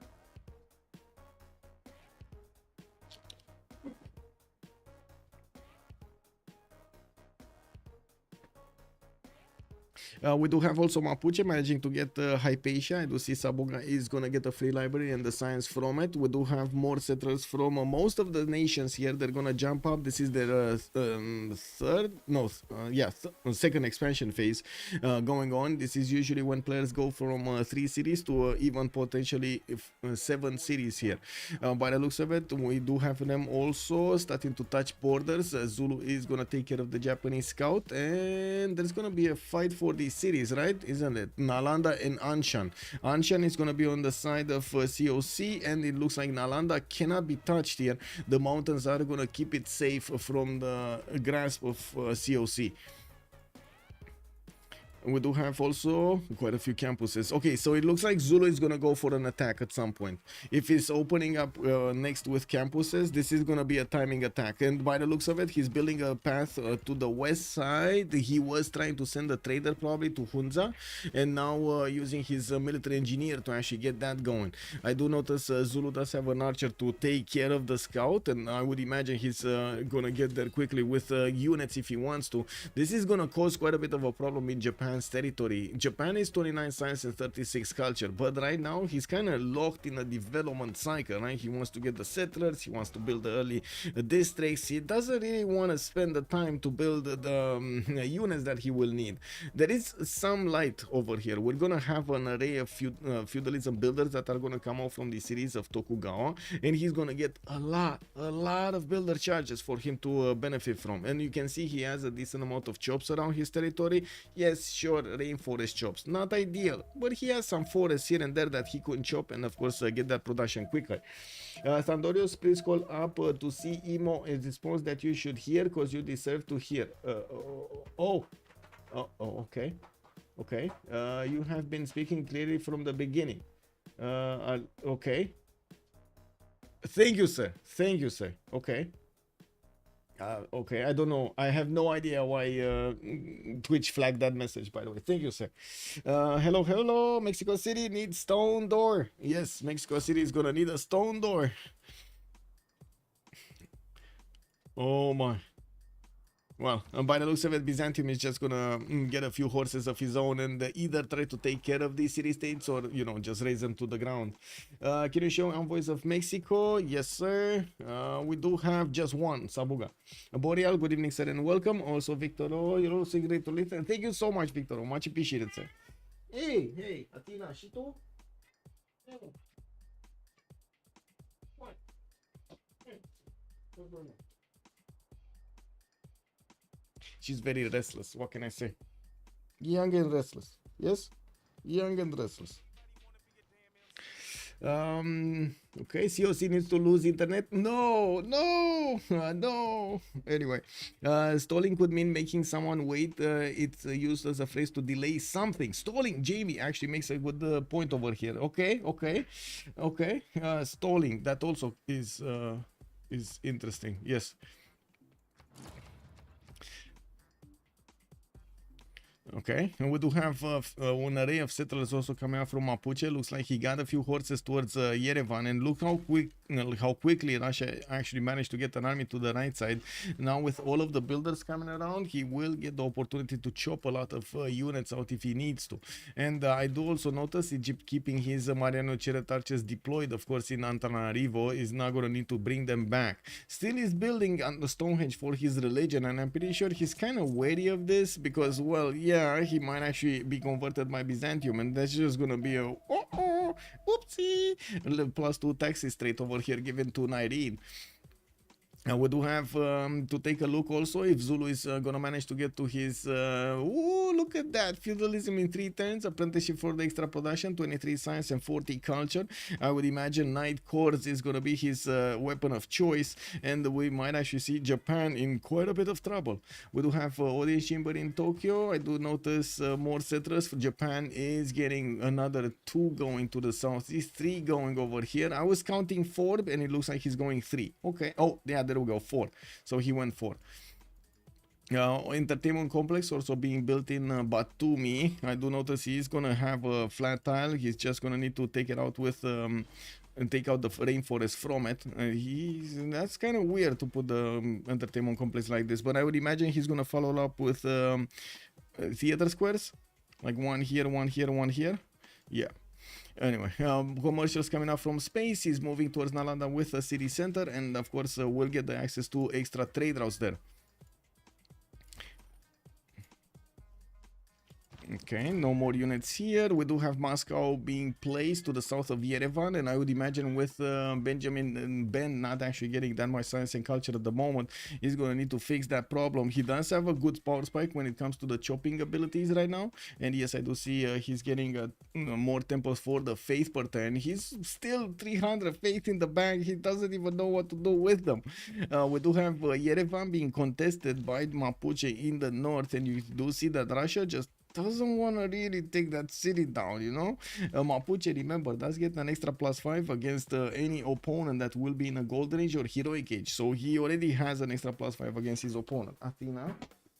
Păi cine facem? Fata, cine facem aici? Păi cine facem? Țipe așa, pe nebună? Hai mă. Wow. This cat. Oh well, it is what it is. No, we do have to see. Okay, settlers coming around also from the cities of Byzantium. Still a few more horses are gonna need to go towards the south. Looks like the target will be Caguana in the south, which is a freshwater city and probably a much better city center than Mexico would ever be. We do need to see if he's actually gonna start expanding towards the west side to get that city next to Delicate Arch and create the how to say, the staging location for his attack against Egypt. While we do also notice Zulu is starting to bring his units towards the west side here. The military engineer is starting to build some roads and also some bridges over those roads.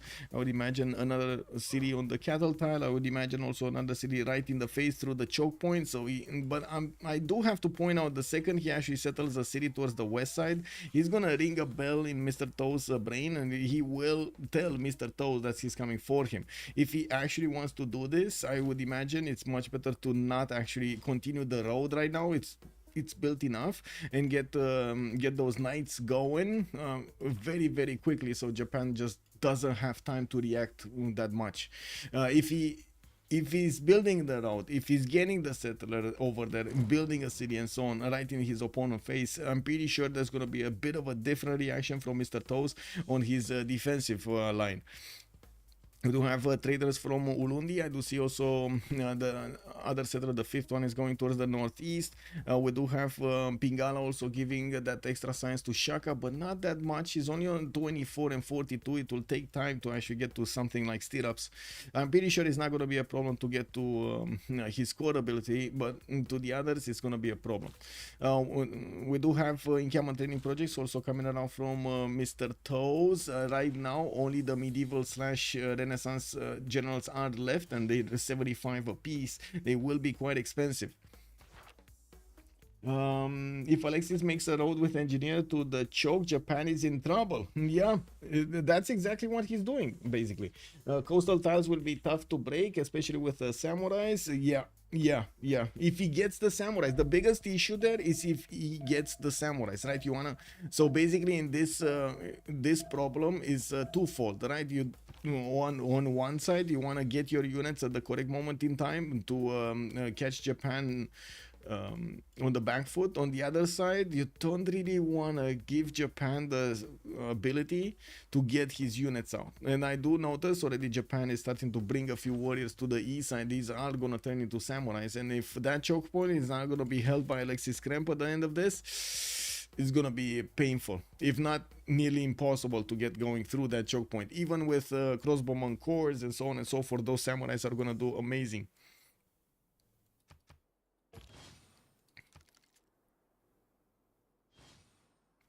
Okay, let's see what's going on here. Yerevan has been taken.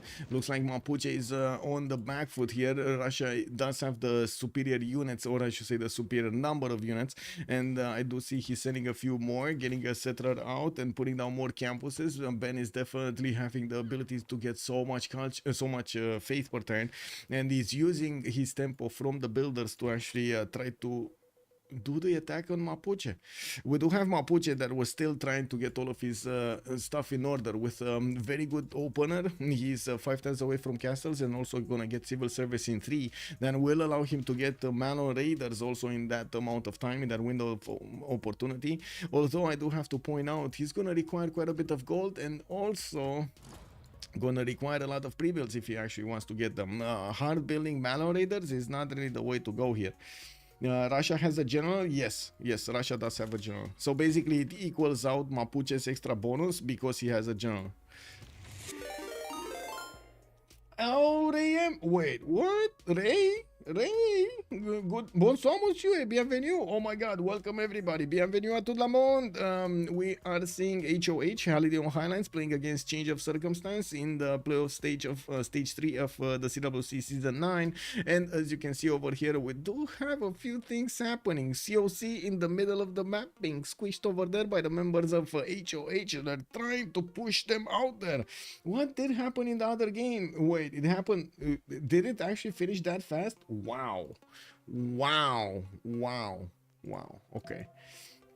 Yeah, well, let's take a look at what's going on over here next up. Because Ben, by the looks of it, he's getting to set up his defense in the city of Yerevan, trying to use that river for an extra +5, and also might actually want to cross by the looks of it. Now, we do have him with a decent amount of advantage against his opponent here. I do see also horses in Bandar Brunei. We do have Hungary getting a few more traders, and of course, Victor is established in his bastion city of the west side. Hey, Mozdrath! Ho will probably win this game. Thank you so much for cheering. Much appreciated for the Hanabiris. Thank you, sir. I do have to change something though, because I think the alerts on the bits are a bit too high. Aren't they a bit too much? Give me a second.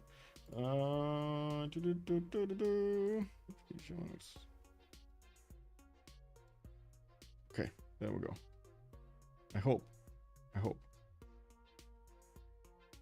I hope it's fine now. I hope it's fine. Okay, so let's see. Builders, wave of builders, feudalism bonuses on Mr. Toes, getting that line of warriors from Shizuoka towards the east side is gonna give him what he needs to slow down Shaka's empire expansion. I do see Alexis Kremp is gonna actually settle that city. He's not gonna wait around it, and he built a lot of these bridges over this river so he can move an army quickly. We do have horses coming out from his cities, and I do notice he's getting an army of builders of his own. He already has 2 extra generals. Ethelfled is over there, giving him the medieval renaissance bonuses, not to mention the early ones. In the merchant screen, I do see Hungary did pick up Zankian first, and also did get he will get the next one. We do have Ibn Fadlan as the next merchant. He's 58 points, and he's making 11.5 points a turn. In the scientist screen, we don't yet of course have those amazing ones, Newton and Ibn Fadlan. It's way too early. If Khaldun, yes. Hey princess, hello. Huh? So restless, so young and restless. Amazing. If Tokugawa get +5 on coast, it would be unstoppable. Yes. Well, let's see how things will develop, because Russia is definitely planning something here, and of course we do see that Sabuga is not going to be impressed. He's actually setting cities right in the face of Yerevan, about to touch the borders there. We do have also a few builders and new horses coming up from Mapuche. He still has a decent amount of territory to be able to chop it, and I'm sure he can actually get a wave of his horses pre-built for those Manon Raiders if he wants to. And now the biggest question is he going to manage to get a general? Because right now he's getting his encampment training projects going, and I do notice he's gonna have around 50 points next turn, so he's gonna need at least another project. Russia is gonna get some project. Oh, he's 47 here. We do have Japan also 27. Russia is on 1. Okay, so Japan wants a general, also Mapuche wants a general, Zulu already picked up a general, Russia I'm pretty sure wants a general, everybody wants a general. Do we have Egypt wanting a general? Not really. Oh yeah, he wants a general also. Oh, come on, man, everybody wants a general here. And looking at the city of Bravo, I do see a religion, crusade and Zen meditation. He's not going to give that free crusade to Nairine, which did choose to ignore it. We do have Chiaguana, also a city for Byzantium. I do notice he did end up on 246 at the moment, with another 2 settlers coming around from Constantinople and Sinopsun. I do also notice he's bringing back his army. What are you doing, Athena? Athena. She just crawled. Oh my god, don't touch the keyboard. She just crawled underneath the screen. So there was like a space of like this high, and she just crawled, itching for. I just saw the head popping and then the claws. Hello there, Access. Good evening, sir, and welcome. Any coastal trade between Russia and Hungary? Let me see. No.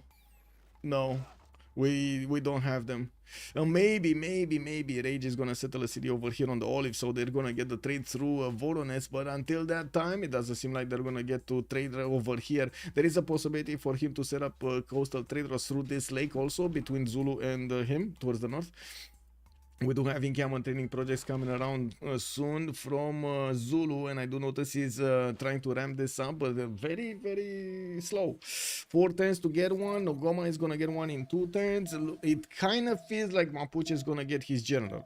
I mean, we already have an encampment training project finishing up next turn, and they can't stop him. It's gonna be. Is it gonna be enough faith? Ooh, that might not be enough faith. He got 26.3 points the last time. I hope Fish is building a holy site on top of his stone here, so he's not feeding taxes. Let's see if he's gonna do it, because I didn't see a holy site yet placed. Echo did get placed to the west side, and looking at this, of course, we do have him just getting builders for feudalism, a new commercials, and an encampment training project over here on the right side. Definitely the race for generals is on. And we do have also space, managing to get more cities. TKs being built in most of them for the extra phase generation, while we do have space on 60. Nairin is only on 22. Ben is 135. He's already double. Wow, he's not only double, but he's making more faith than his opponents combined.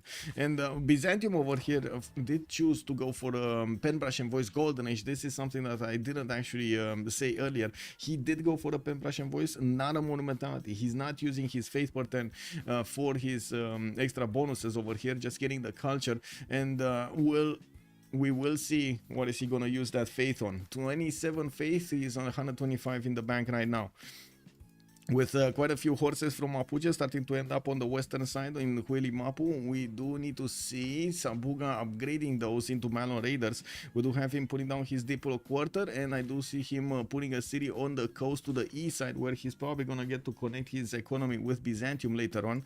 Looking at the classical era, we still have 8 turns to go, so I'm pretty sure there still is time, a lot of time, to get those era score points for the Golden Age.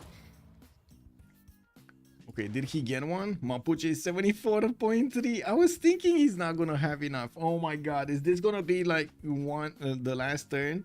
Is it gonna be, because Zulu is gonna finish a project next turn, right? And I believe Zulu has the top slot, or is it somebody else? Let me see. Alexis Kremp. No, Alexis Kremp has the last slot. So okay, he's not gonna get it. So Mapuche is gonna get that one. Okay.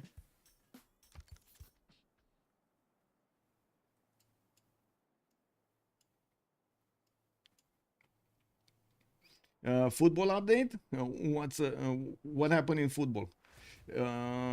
Turkey have scored. Whoa, they did. Okay, Eric Hoffen, very nice, very nice.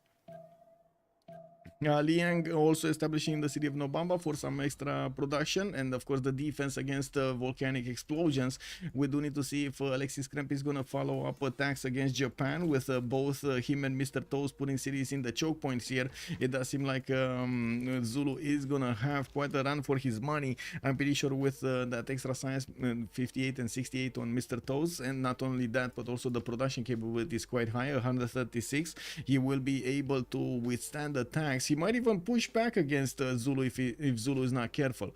Stirrups coming up in 4 turns from Alexis Kremp. We don't have pre-builds of heavy chariots for his knights, and we might see him try to hard build them. That's going to be quite a problem. We do have a few more of these builders available for him. All of them do have the feudalism bonuses on them. So they did manage to get the extra charges going. 2, 4, 6, 8, 9 cities for Japan.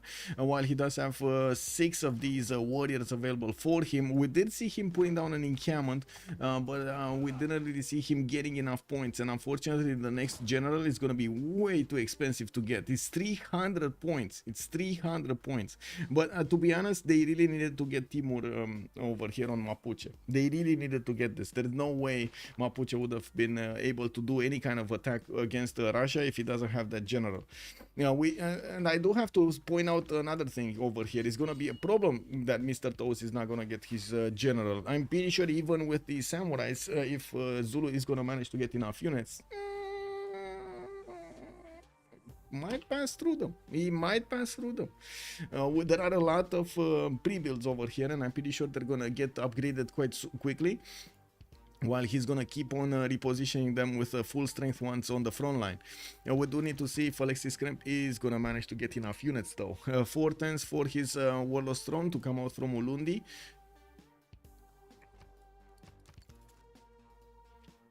Okay, 4 turns markets from Kutaisi. Looks like Georgia did manage to finish his Colosseum. While looking at the great people over here, let's actually see who's getting the points. 3 points for great writer points on Russia. We do have Egypt starting to get a few points. Nobody from the other team.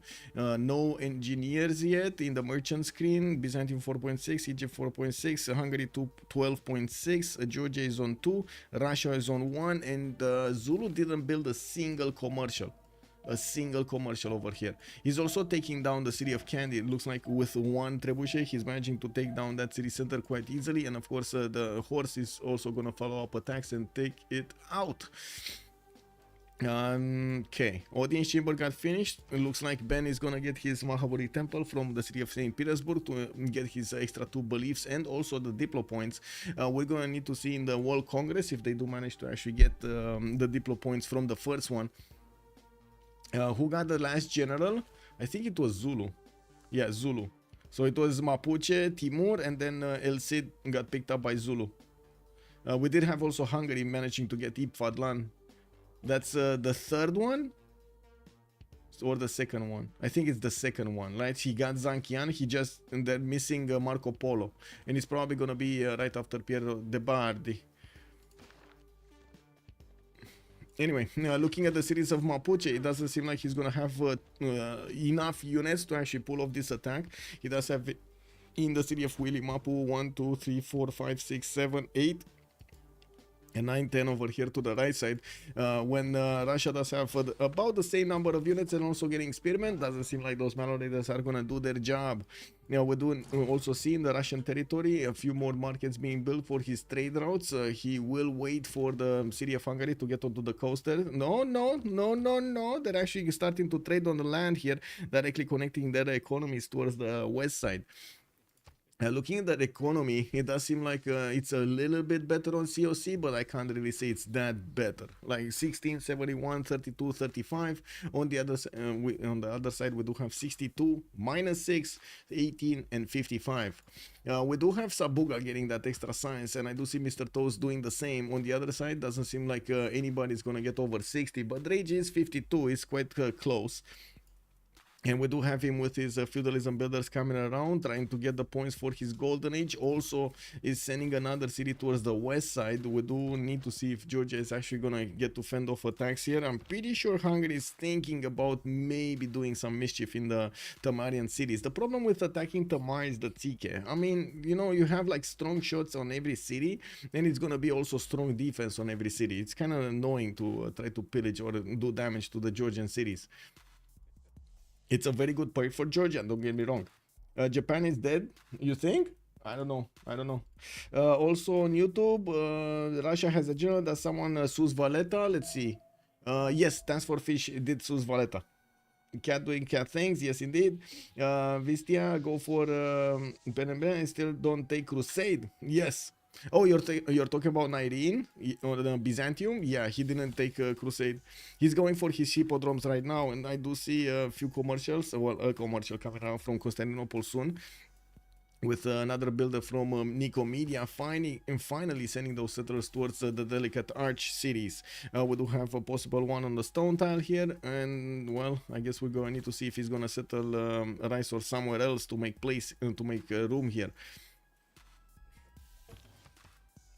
We also see a few more trade routes coming out from the cities of Byzantium to get everything done, so he can get his economy. The hippodromes are going to pop out probably Tagmas here, and we definitely need to see how Egypt is going to try to fend off attacks.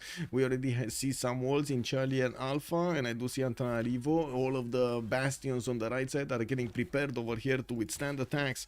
I do have to mention Byzantium does have that ability to destroy the walls, do full damage to walls with the Tagmas if the city is converted to his religion. So 1 unit, 2 units taken out, and boom, he's gonna get that full strength against the city's defense. Not really a defense against Tagmas. That's what I'm trying to say. The walls are not really a defense against Tagmas.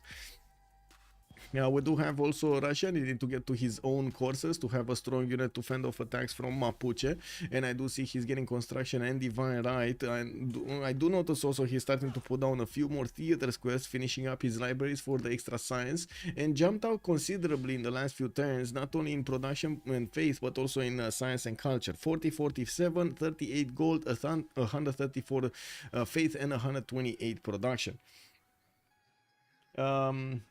Hora de predicție. Yes, sir. Oh my god, yes. Wait, when did you learn Romanian? What?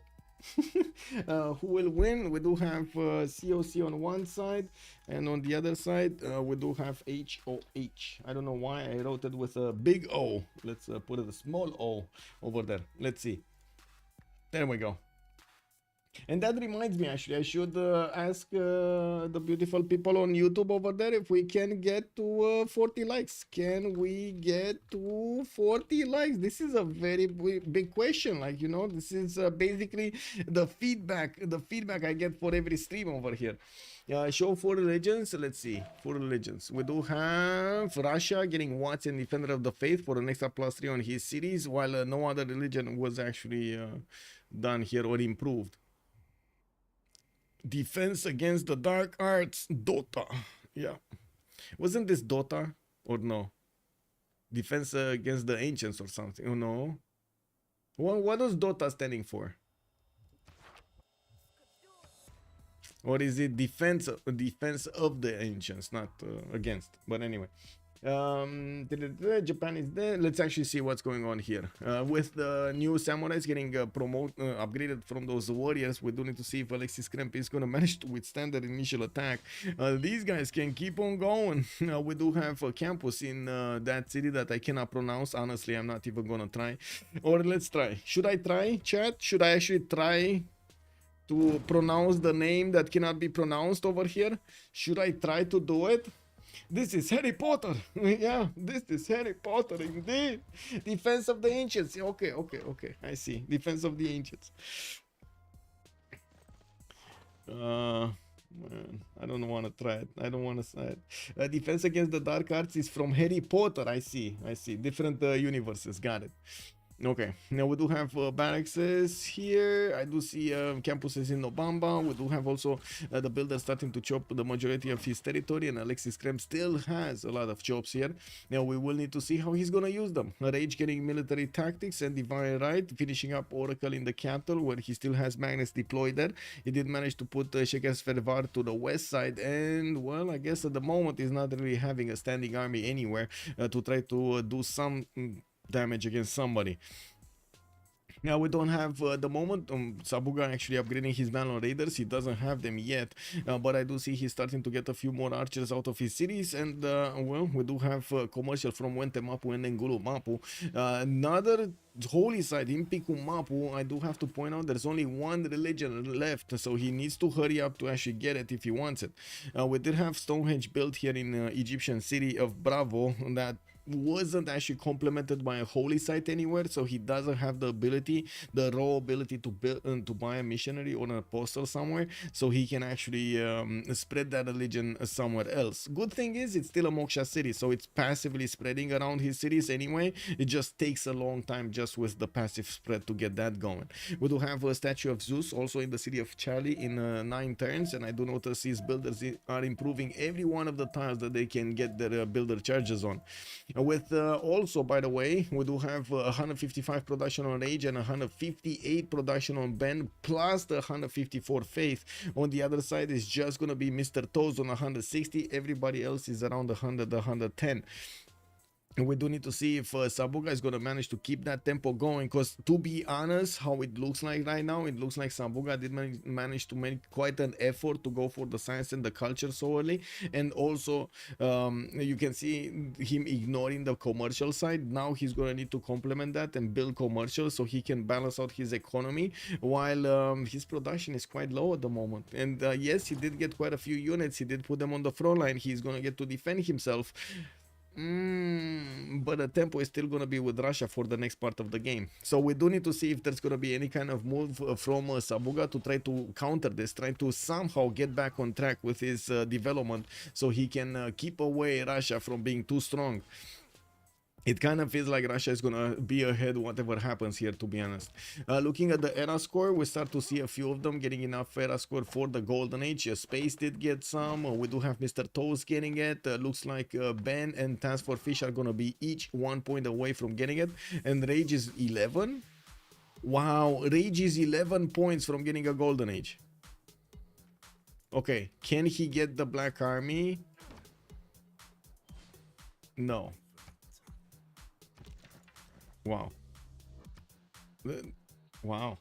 Did he get monarchy? Yes, he did get monarchy. So he got monarchy, he got 2 wonders, hanging gardens and oracle. He's getting a theater square. That's actually going to be only a +1 kick W. Didn't manage to put it over here next to those wonders to get at least a +3. Getting his Diplo quarter. Okay, he's gonna get the black armies next turn. Castle's finishing up next turn, so that's an extra +4 points. Does he have a city on the lake somewhere? No, so there's no boat available for him. Oh, this is gonna be a tough one. Normal Age Matthias, maybe Dark Age Shaka. We don't know yet, but it kind of looks like Dark Age Shaka. I think it's Dark Age Shaka. Night Core's already starting to come out of the cities. What is this 8 turns to build a Night Core in the city of Nongoma? Bro, that city is not working good tiles, is it? Yeah, we got 1, 2, just 2 tiles that are good over there in that city center, and that's it. Okay, on the other side, looks like Sabuga is also 9 points out from a golden age, not even going to manage to get to dark age, unfortunately. Space is going to be getting it, and 19 is 1 point off, and he's probably going to get it. He got his Stagmas, he did get his units right on time to actually go against Mexico City here, and I do see Rage is trying his best to get as many of these cities levied, and of course Sus first so he can get the points. 45, 52. He does have 7 more points to get, while I do notice the armies of Hungary are just not positioned correctly to deal with any kind of position aggression from Byzantium. With new commercials coming around here from Byzantium, it looks like Nairin is going to take a totally different path than we've seen usually on Byzantium. With 39 science and 67 culture, he does make a good amount of gold, 65. Not only that, but also has 122 points of production. Was Rage maybe trying to get a Dark Age? Yeah, maybe, but yeah. Quando Carlo, good evening, sir. Do you know the age of a youngest professional Civ player? Professional Civ player actually means quite a bit. What are you trying to express when you're saying professional? Very good player, like the youngest best player that we have, or are you talking about the youngest best player that is getting paid by the teams to play? Because that's not really happening. Yeah, that's not really happening. Not right now. I mean, I wish it will happen in like probably like 4 or 5 years from now, if the scene develops and Civ7 is gonna be how to say it's gonna have a good multiplayer scene, because yeah, you do need the game to actually help you out a little bit on this. But I'm pretty sure there's quite a bit of interest built up. I did see also CPL and CVFR having both of them quite a ramped up increased activity. Like we went from like maybe 6 games at the same time to like 9, 10, 12 games at the same time, which is amazing. Like we basically doubled because of Potato, and I gotta say thank you so much, man. I gotta say, no, I gotta do it. Thank you so much, Potato. We need to thank Potato. Thank you, Potato. Amazing. 2 days over there, got to play in CPL. Boom! Community exploded. Man, we need more Potato in our lives. In CWC, it's Sandro, I guess. Yes, it's Sandro, probably. Yes. Sabuga. No? Sabuga. Isn't Sabuga the youngest one? I think it's Sabuga. But anyway. Let's actually see Era score. Rage is 3 points out. We do have Ben getting it. Task for Fish getting it. Looks like Mr. Toast getting it. Nairin did get it. Space got it. Sabuga is 3 points out as well. We still have him with Mallory starting to be promoted here, and it looks like he's gonna start bonking through the defenses of Hungary on the west side. He's not actually gonna take a stab at Russia in the south. Now we do have him also managing to get something like what, Euclid over there. I do see Hildegard of Bingen is the next one, and I guess we're going to need to see who's gonna get it. At the moment, of course, Japan is still building up defenses, getting his walls up, and I do notice in the city that I cannot pronounce of Zulu, we still have that +5 campus getting built. The night courts are getting out slowly from Zulu cities, and will probably appear over here in the lands on the west side as quickly as they can get their hoofs going. We did have the Tagmas from Byzantium needing to deal with Hungary's levy of Mexico City, and it looks like they're doing just that. We got 3 horses and a Tagma trying to take out the city of Mexico. Of course, with that city benefiting from a religion, you see how fast the walls go down. They're made of paper. They're nothing over here to the Tagma strength. Pebbles, good evening, sir, and welcome. Sabuga is younger than Sandro, pretty sure. I'm thinking the same. I'm pretty sure Sandro is like what, university. He's like 22, 23, and then Sabuga is like 18, 19 or something. Was Rage maybe trying? I think, well, it might have been that Rage wanted to get the Dark Age, but I don't think so. The only one that's probably actively trying to get the Dark Age is Shaka. Like, if you're trying to get the Dark Age, you don't build wonders. Anyway, Rage is 51, 52, so he's getting it, boys. He is gonna manage to get it. We got him just 1 point off. Wait, is he gonna get it? Oh my god, did I hype you up for nothing, or is this? Oh my god, wait, yeah, he got it. 52, 52. It's all good. It's all good, boys. It's all good. So we got 52, 52. There we go. It's only gonna be Alexis Krem that's not gonna get his golden age, but he's gonna have a dark age. And oh my god, Sabuga 59-60. Can he do it? Does he have a city state? No, and I do see only 6 city states are available for them. Can you imagine how many city states? Like half of them already got killed or raised. Unbelievable, man, these players. Yeah, it looks like Sabuga is not gonna get his golden, to be honest.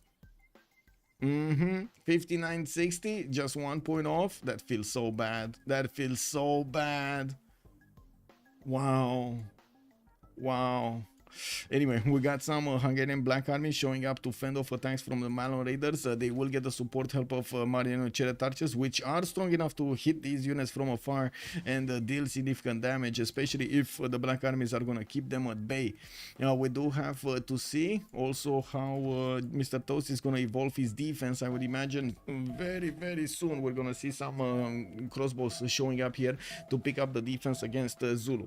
We are just jumping into the next turn. Oh, Sabuga got it. Woo! Sabuga got it. He did it. 60 out of 60. Shouldn't have doubted him. And no one is my age. You're 56. I mean, many more years. And of course, wait, live long as prosper, right? That's how you say it. But you have tried for a dark age. Maybe. He got it. He bought a sword. I see. This story is around my age. I'm 34. Yes, yes it is. Yes, he is. Also, Kaved, how? Show yields, Genghis Khan. Yeah, there we go. We got the yields going.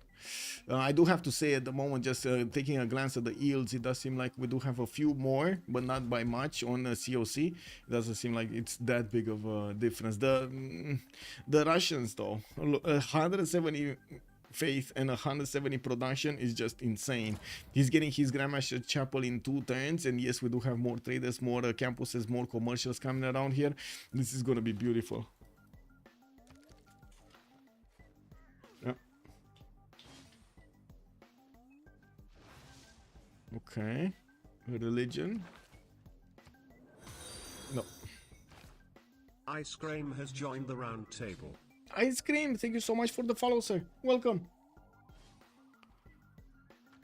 We do have a few more commercials coming out from Sabuga, and I do see he's still low in science. He did manage to get the second pen brush and low in gold. He's -8. He did manage to get a pen brush and voice, so at least that covers him a little bit. On Alexis Kremp, Drums of War, Dark Age, he's probably gonna put on the card for the extra +5. He already has it, and we're gonna need to see him start to chew through the samurais if that's his plan.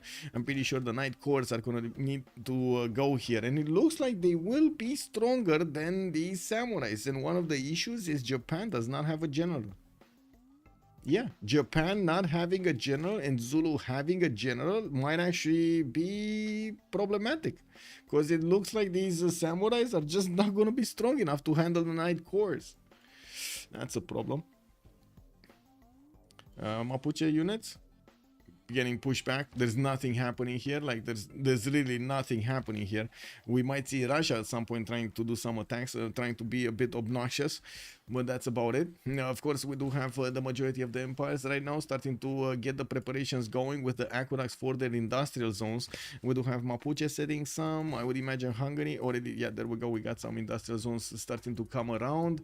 Nothing really happening yet in Zulu's territory, but I'm pretty sure it's gonna soon follow. The Colosseum Colosseum plus the theater setup is coming around. I would see Batumi also getting another one here towards the southeast, which is going to be amazing. And you do notice space is already on 80 science and 103 culture. Now I do want to finish this, so give me a second so we get this going, and then we're going to have a pause for 2 minutes.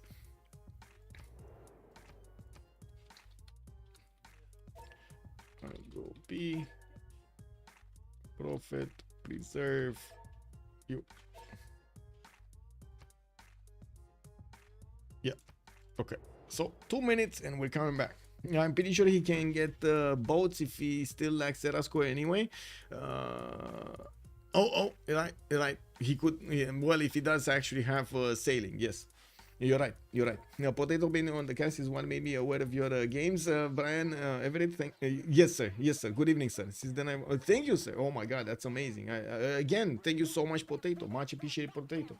Thank you. It was for the prediction. I see. Time Travel, thank you so much for the follow. Time Travel 79 has joined the round table.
Okay, so now that we're in the second era, we're gonna turn off the lights because we don't know what's gonna happen. I'm pretty sure we're gonna have Zulu over here and start to bonk against Japan. We did have a bit of a stir in the Mapuche's territory. He was, did you see these Mallow Raiders get itchy? They did try to go against their opponents, couldn't handle them. We did have also Tagmas coming around here from the cities of Byzantium, and the Mexico City is going to be the first victim. We're going to need to see if he's going to follow up attacks against Egypt, which did manage to build the statue of Zeus. Alexis Krem, 65 science and 40 culture. Let's see what happened in the Congress. Double the points for merchants. Harbor cannot be created. No buildings in the harbor. That's going to hit Tokugawa quite a bit. I would imagine this would be the era when he was wanting to build his shipyards. Not gonna happen. And 2 Diplo victory points also on Mr. Toes. It does mean that Russia did not manage to get them. We do have 4 out of 20 for Russia and probably, what, 2? 3 out of 20 for Mr. Toes. More night cores being deployed towards the west side here. Zulu is gonna get his 127 production to build all of these, and we'll start getting those with the bonus. I don't see the bonus yet. There will be another +5 on the night cores when they do get onto the front line because of the general there. Although I'm a bit surprised we don't see a general in between. Anyway, Rage, 118 science with 65 culture. Free Inquiry Golden Age has a lot of science coming around from his commercials, and I do notice he did manage to do exactly what he needed to do to keep Mapuche away from his borders. Got those black armies and got a few knights there to try to stop the bleed. With multiple universities also coming around in his cities, he's gonna get those built relatively quickly, and of course get the extra science advantage. He's also on 200 points of production with industrial zones coming around. We do notice he did manage to put down an entertainment complex, got the arena, but never actually managed to get the Colosseum. It was Tamar much quicker on this. We do have also Task for Fish with 66 science and 41 culture, getting a lot more science right now. Did choose to go for a Free Inquiry Golden Age, and we'll get Intelligence Agency next turn. I do notice he's managing to make 79 gold a turn with 139 production. To be honest, this doesn't seem like it's incredible, but the gold per turn is going to be extremely good for his teammates. Ben, 75 science and 106 culture. He's already on 180 production and 180 points of faith per turn. They choose to switch to a Pembrush and Voice Golden Age from his initial monumentality. Now he's going to finish his Grandmaster Chapel next turn and will get to use that extra faith that he's having it banked up on his units so he can attack his opponents here. We're going to need to see what kind of level of technology he's going to feel comfortable with attacking into his opponent. And of course, we're going to need to see if Mapuche, if Lotaro is going to manage to keep up with the stats, because honestly, it does seem like Peter is way ahead right now, way ahead. Even if he has less science, he still feels like it's way ahead. We do have Mr. Toes, 127 science with 96 culture. He is the one trying to fend off attacks here in Fukuoka, and Alexis Krem just putting as many of these units on the front line as he can. They will get upgrades into crossbows, and these will deal a lot of damage. Crossbowman cores are something very, very problematic. Zulu is going to have a strong attack force here against his opponent. Let me check out the damage now that the knight is next to him. We should be able to see the damage. There we go. 79 against the samurai, 67 strength. Wow, that's a lot of damage. We do have also Sabuga, 81 science and 65 culture, -2 economy. Doesn't look like it's that bad, but to be honest, doesn't seem like he has that many units either. He's trying to go against Egypt. Egypt has pikemen, direct counter. We do have Hungary keeping him away from the west side, and also Russia keeping him away from the south.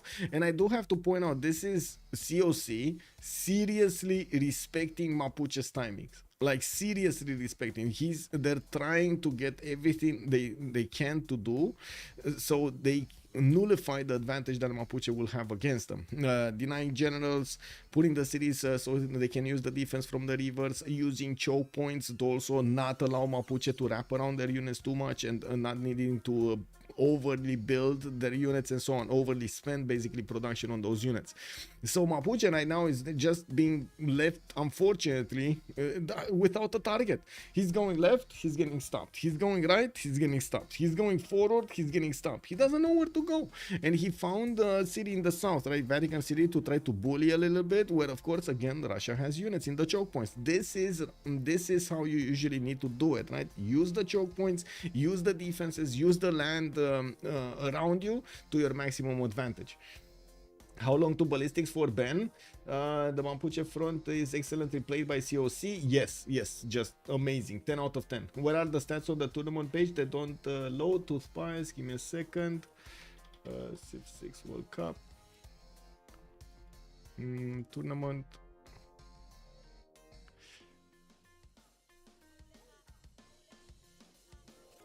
They do load. They actually do load.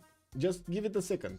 Maybe it's the like the Microsoft server or something, because they're hosted on OneDrive or something. Look, they're here. This one, no? It just might take a second. I'm sorry. I put an extra text here so you do know that please wait. Like please wait. Sometimes maybe you need to refresh the page because it doesn't get the command or something. Steely, good evening, sir, and welcome. Okay, make sure you have embed options enabled. I don't know exactly how to do it, but yeah, you should get them here.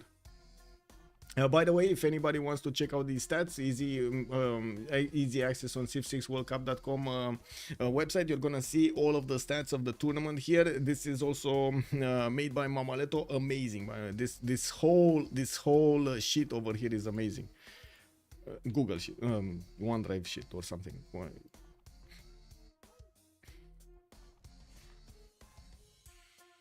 Okay, putting my things in order. Okay, part of it is position and terrain though. Yes, there's so many choke points on the Mapuche Russian front, and there's several players who can contribute to blocking. Still good play. Yeah. Yeah, they loaded. Woo, woo. Two spies. Yeah, let's go. Fixing problems. Troubleshooting while live. Let's go, let's go. Yeah. Okay. Alexis Krem coming with his main army on the front line here. He's gonna actually two-shot the samurai by the looks of it, and of course with his upgraded crossbows. Look how much damage they're slowly eating away at the samurais. They do two shots, and it's gonna be so easy for those knights to follow through. We do also need to see if the damage, counter damage. There's no damage. These crossbows, they have no damage of Japan over here. Oh no.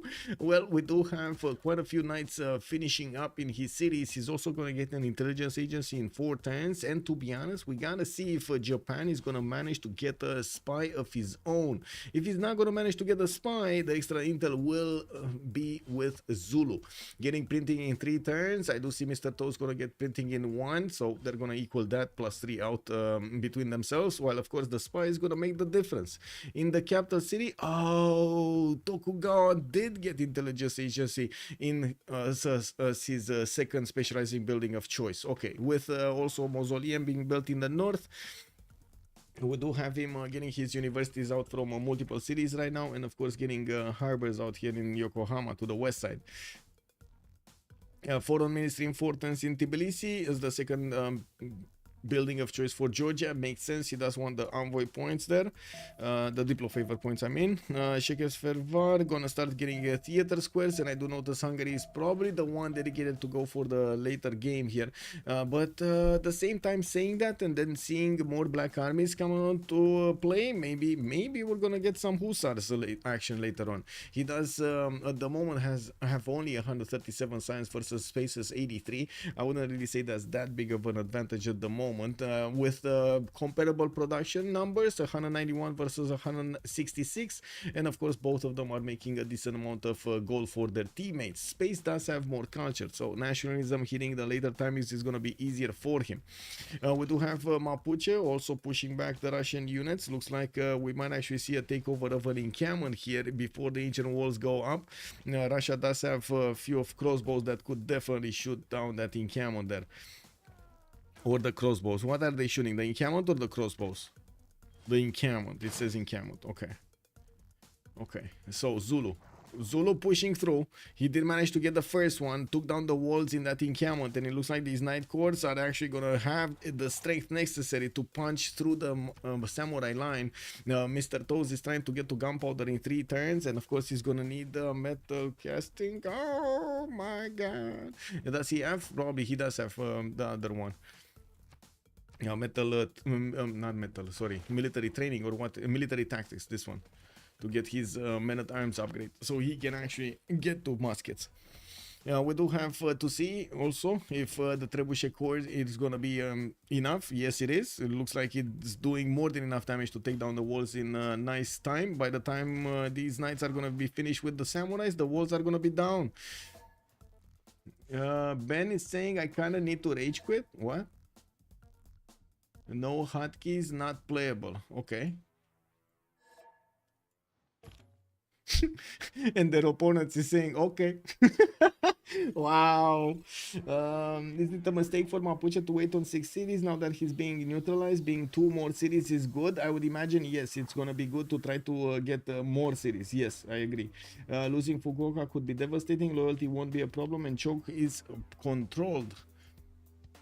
Yes, Fukuoka will be a major problem. It will open up all of this territory. And that's going to be a major problem because Zulu keeps on building units, and them starting to attack into Mr. Toes over here is going to be a problem. The thing is, Mr. Toes already did manage to get to 164 science and 115 culture. He might have, and I stress might have, enough science and culture to get the units technology he needs to keep off Zulu from his territory, from actually attacking Fukuoka. We'll see. Still gunpowder in 3 turns, metal casting after, ballistics in afterwards, and so on. Looks like Space is also going to get his stirrups and also mercenaries. Looks like he only has a few swordsmen deployed to the east side. I wouldn't really call this a big army. Spies coming around. I don't see a spy yet in the cities of Zulu, but we might just see one popping in soon because Tokugawa did finish one. So I would imagine it's on the road towards Zulu's territory.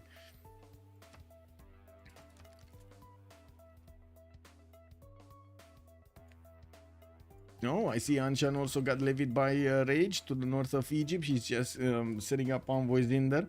While Byzantium did manage to do the damage against Mexico City, taking out his army, he just needs a few more turns to take out the city center. 2 more turns by the looks of it. Commercial in Thessalonica and new settlers, so he can, of course, finish off all of this land. He's not going to keep Mexico City. That city needs to be raised because he already kept Caguana. He did not pull off an attack against Egypt on the west side, and of course, you do see that Egypt has some time to put more cities. I can say the same about Egypt of what you said about Mapuche. Egypt does need a few more cities if he wants to go for the late game. 2, 4, 6. I do see a 7th one coming around, and I would imagine an 8th one would need to be placed also. I'm actually, yeah, there we go. This is the 8th one, right on the 1-1 tile there, on the 2-3, next to the 2-3-1. Kind of makes sense. Now we do have a Tagma scouting the way towards the west side. Byzantium is going to try to see if there's any easy way to do some pillages here in Egyptian territory. While Alexis Kremp is pushing forward, his Knight Corps are getting experience points and they're going to get promotion soon. We do have him with the extra +3 intel on opponent's movements activated, while he is going to get his intelligence agency next turn. Wait, how did he get the intel? How is he getting intel from his opponent? Because he doesn't have... Didn't they equal out? Wait, Mr. Toast didn't finish printing. He actually switched off towards gunpowder. So he's giving an extra +3 to his opponent right here? Okay. I mean, that sounds problematic on so many levels, man. I mean, I guess he's thinking that his only chance of getting out of this is to get to the Muskyman technology, which I can't disagree. So, yeah. Okay, so it looks like we're gonna have a reconnect here from Ben. So he can fix his hotkeys. Can he give Mexico to Sabuga? You cannot trade it, right? So unless Sabuga is here to take it. Oh, maybe this one. Yeah, maybe this one. Yeah. There's a horse over there. There's a horse to take it. 2, 4. None of these cities are actually captured, and Mapuche is attacking Vatican in the south. Of course, that is quite valuable for Russia, so very, very good to take it out. All of these holy site civil city-states have been taken out, weren't they? Vatican City is the last one.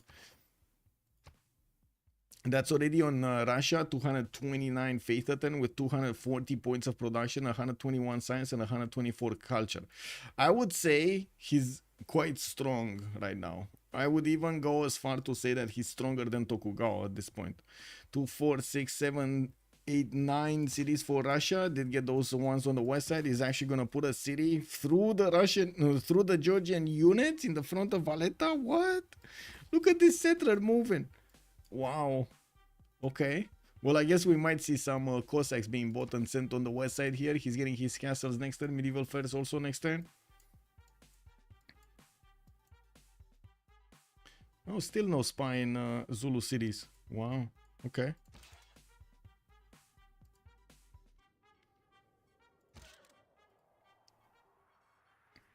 Why is Narin so far behind? He's free sim. Saipong, yes, he's free sim. He's getting his series out, but yeah, I can't really say that he's that far behind. 84 science and 102 culture. I can't really say he's that far behind. Looking at how many settlers he has coming around, he's actually setting up his empire for the late game. Usually that's what you want to do when you have this much amount of land and no actually target next to you, and the fact that you need to spend the time to build the settlers, those extra 5, 6, 7 turns that you need to get them out. You're not going to get to invest into other stuff like stats, like districts, like buildings, and so on and so forth. So it kind of makes sense that he's going to take a little bit of a dip or a slowdown, and then he's going to catch up when these cities are going to be finished. We're going to need to see if he's going to manage to get some more discounts, because to be honest, this is terrible. Building a commercial in like 15 turns is definitely not what you want to see. Otavio 32 has joined the round table. Otavio, thank you so much for the follow, sir, and welcome. Losing for Goa could be. You came from Tai. What is Tai? Good evening, sir. What is that? What is that? Hello, hello.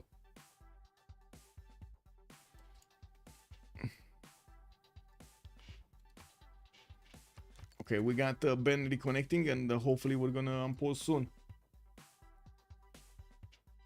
Is that like an event? Is that like something? I don't know what that is, sir.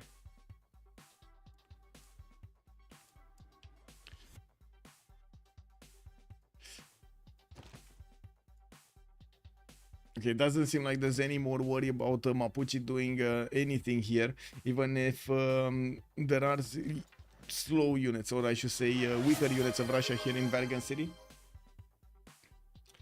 Ooh, the Beasley, thank you so much for the gift, much appreciated.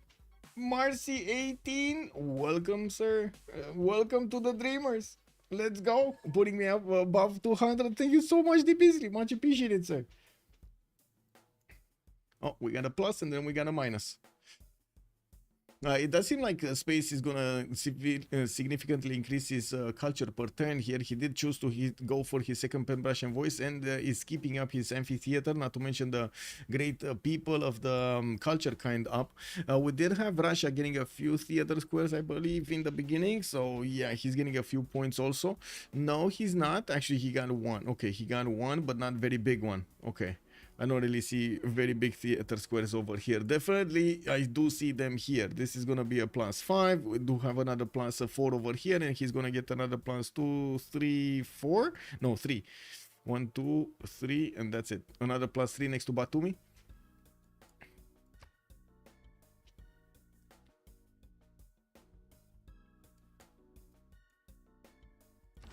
Oh, James of St. George is appearing in Fukuoka to build the walls. The 150 fortification strength walls here, the medieval ones.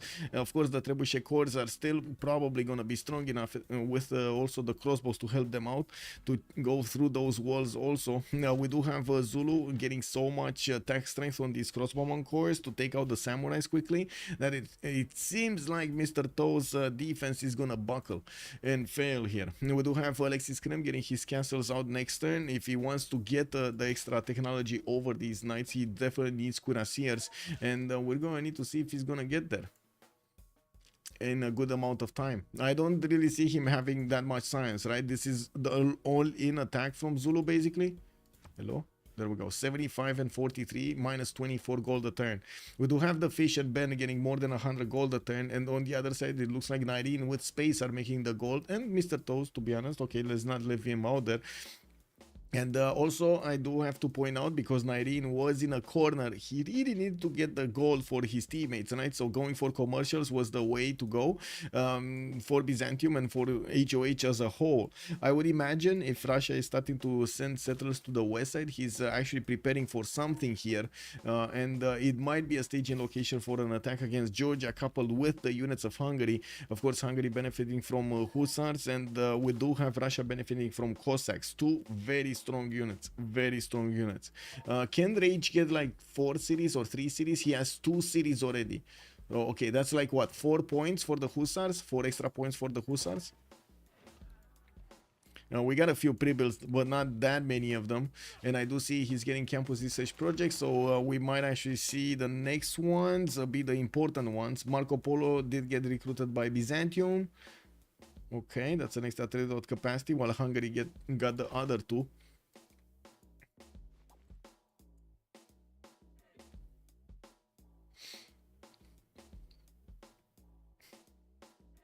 Well, just waiting for the next turn. Ben is gonna need to finish his turn. He had a few more seconds to go for, and I'm pretty sure it's gonna take a bit of time. Mapuche is being caught out of position with his Mallow Raiders going through the forest. It looks like the Piemen were ready, waiting behind the tree hulks, and by the looks of it, no Mallow Raider is gonna get through. We do have them retreating, actually. Whoa, that was quick.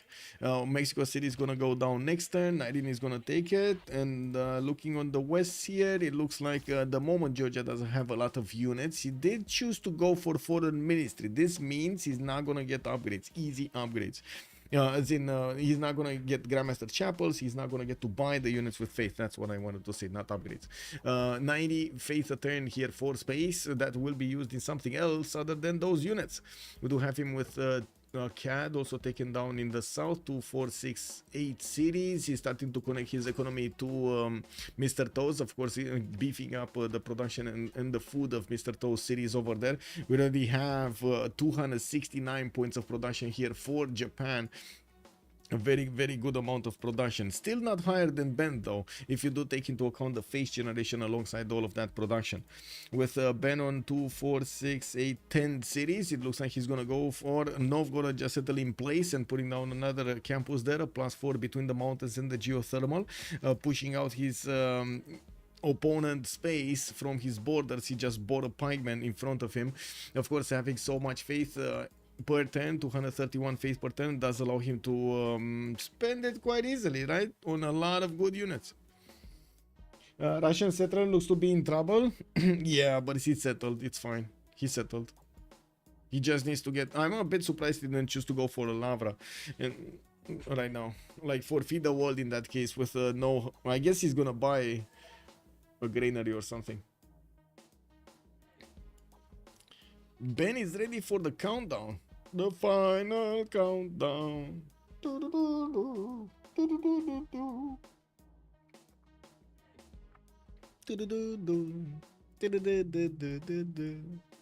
Anyway, what do we have? Egypt managing to put a unit on every tile here. Of course, from the North Hungary did Suzan-shan. Anshan is 12 envoys in there. Sabuga had only 7, and well, Sabuga is Lotaro. I'm actually impressed that Space is not gonna get it.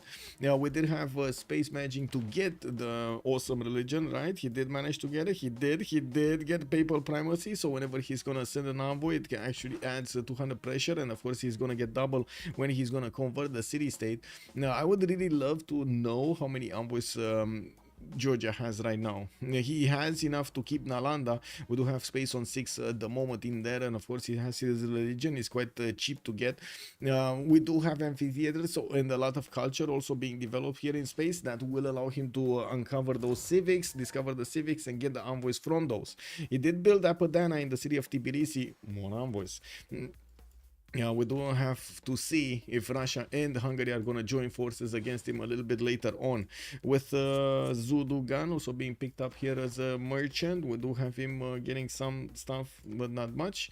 Medieval Imhotep, okay. Japan is getting 3 engineers. We do have 4 on Hungary. Looks like nobody else is making points. Russia is going to pick up quite a few of these writers. He's already on 8 points, while Georgia is on 4. We did have Oracle being built here in the Hungarian city of Buda, and I believe he's getting the points for the commercials, campuses. Okay, that's it. He doesn't have a theater square here, and then he built his entertainment complex. Okay, that's 4 districts. Yeah, so he just wait, that's the industrial zone of Buda or something else? That's Pest. Okay, we got quite a few campus research projects coming out from Hungary. Looks like he will want very much to get either Isaac Newton or getting Ibn Khaldun. On the western side, looks like Zulu is trying to push through the next line of samurais, and well, these bad boys did get a little bit strength on them. It looks like Alexis Kremp's knights did not manage to punch through the next ones. We do have the intel right now on Japan and not anymore on Zulu. Looks like still no spy. Oh no, there is a spy. Sorry, there is a spy here in the city I cannot pronounce from Japan, and I'm pretty sure there's a spy from Zulu going into the cities of Japan, so they're gonna just equal themselves out. Gunpowder next stands for Mr. Toes. We do have Zulu also getting siege tactics in 6. I have no idea why he's getting siege tactics instead of going for metal casting, but sure, let's go for it.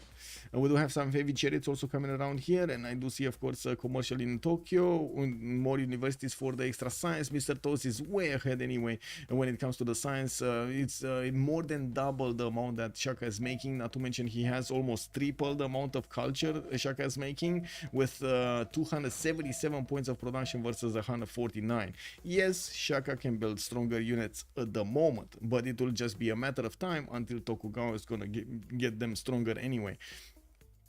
And we do need to see, of course, if Zulu is going to manage to get quite a bit of science here. We do have multiple libraries available for him to be built, but he just doesn't have right now the production or the time to take care of them.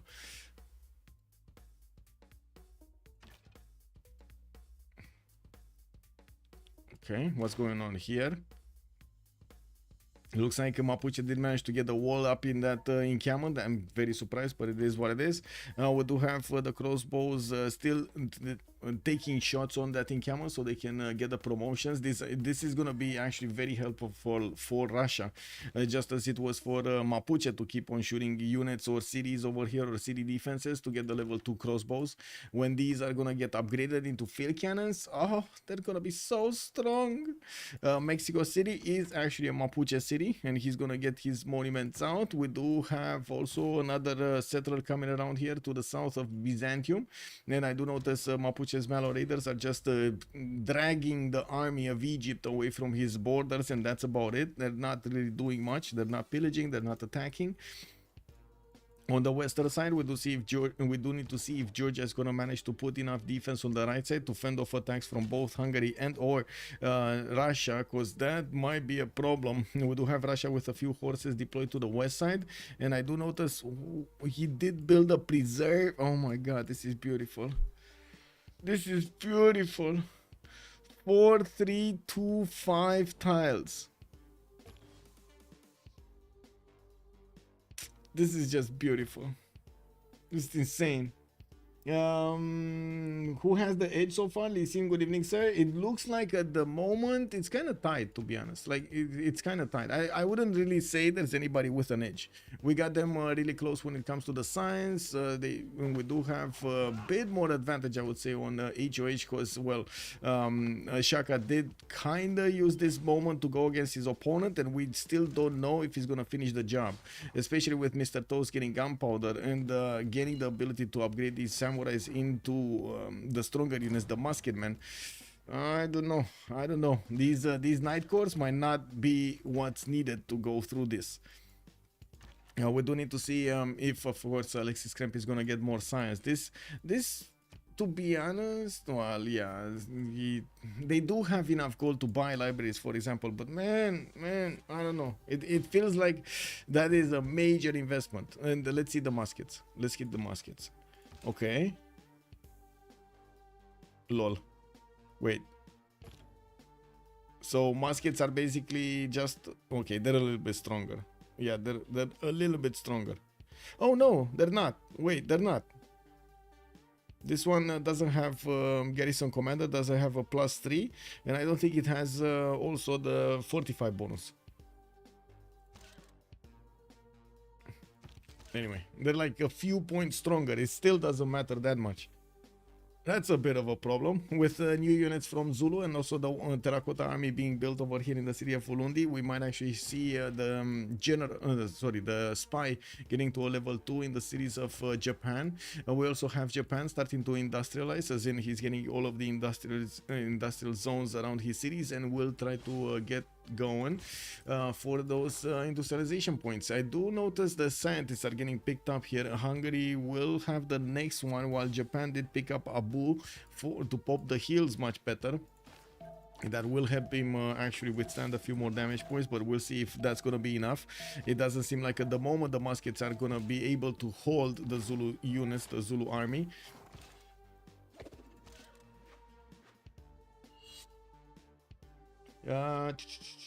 Who got the 5th religion? It was Mapuche, religious community with holy waters. And that's gonna be for the taxi strait of Nairine. And I do have to point out right now, all of the HOH members are over 100 science, and it does seem like Mr. Toast is keeping up quite nicely with Rage's points, 225, 199, 83, 120. Well, we do have Mr. Toes a bit higher in the production. Nobody's really keeping up with Peter when it comes to the production and the faith. We do have also Ben, unfortunately, well, desyncing. Looks like Fukuoka's walls went down, even if Japan did move his musketmen in that city center. It didn't seem like it helped. We do have James of St. George still with charge available, and it looks like he's gonna try to first move it next, and Alexis Kremp is still eating through these units, and I'm pretty sure his knights are gonna be good enough to chew through the line of crossbows here to the west of Fukuoka. Mr. Toes also going for metal casting, trying to get heavy chariots out and a few more musketmen to plug the choke and keep away Zulu from taking too many cities. And I do have to point out, Zulu right now is not really flexing his whole army. He can't. He just cannot get physically enough units through these choke points fast enough to wrap around the Japanese army. It's gonna take a few turns and of course quite a few tiers to actually get these units through. Not many games where people get so many religions, yes, but this is basically why this is because of Byzantium, right? First of all, they want to deny the ability of the extra taxes rate on Byzantium on one side, on his opponents, but his allies want to give him more. So Mapuche built one in Miku Mapu so he can get converted easily by Byzantium, and I'm pretty sure at some point we might actually see one apostle from Byzantium going across the map so he can convert the holy city of Georgia to get the extra +2. Now, having +6 taxes rate is gonna be incredibly valuable. If he's gonna get enough strength to also go against Task for Fish here, which kind of looks like he's gonna get, like looking at the stats between them, it does seem like Nyreen is quite far ahead. Looks like I just want to state something. Cleopatra 117, less science, and he has a free inquiry golden age. He's right now getting so much science from his commercials doubled. Imagine him dropping that number under 100 while Nyreen is in a pen brush and voice. He has 130 science and he's not gonna lose a single point going into the next turn. We do have him putting down a few more campuses and commercials, and I do see he's getting his campus research projects. Probably will want to be competitive when it comes to those scientists. It looks like Ibn Khaldun got picked up by Hungary for the extra bonuses from ecstatic and happy citizens. It looks like Hungary at the moment is benefiting from +3. Okay, but not in all cities. Actually, just in the capital. Oops. Okay.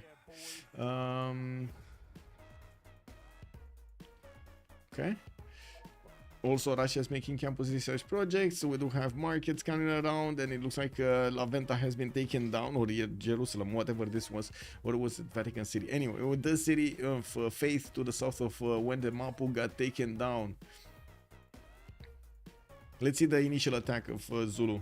Are we gonna have this Trebuchet again in focus? No. Oh my god, these muskets die. The muskets die attacking into a Trebuchet core? Really? Wow. Okay. Well, that was a dead musket. That's a dead crossbow. And it looks like another dead crossbow. And probably a dead samurai. And Alexis Kremp, I think he just activated the Tears of Japan. Because right now, he punched through Fukuoka. He's starting to deal the damage against the walls. So the walls did get built there by James of St. George, giving them 150 strength. Well, right now there's a 75. Then we do have the Trebuchet core. That, guess what? Is going to keep eating at those points. Not to mention he's going to get the promotions. He's already on level 2. He has the shrapnel and he has the grape shot. So he's looks like he's focusing this on doing a maximum amount of damage, maximum effort against the Japanese units. It is really strong enough when we talk about numbers. I agree. You say it's caused of Byzantium, but even when we see them in the games, usually the teams focus on other things. Yes, Victoro, but they do focus on other things, although most of the time you do see them getting a religion at some point. Even if they don't start with one at the beginning, they will try to get one for a few bonuses later on, either era score or getting some extra bonuses from the religious beliefs. Japan needs line infantries as soon as possible. Yes. Let's actually see how far away is he from line infantry. He's getting ballistics in 2 turns and nationalism in 3. And I do notice he has 1, 2 of these 3 pre-builds for cuirassiers. 4, 5, 6. Okay, he's getting an army of cuirassiers. To be honest, I don't think cuirassiers are gonna help him out of this. The Night Corps are just so strong, and they're getting the promotions. He just popped out Terracotta Army. Not only he got a promotion on each of these crossbows, making them level 2s, all of them, but remember, he's not, I mean, he's gonna get his own ballistics. He's gonna get his own field cannons. Field cannon, level 2 field cannon cores on Zulu.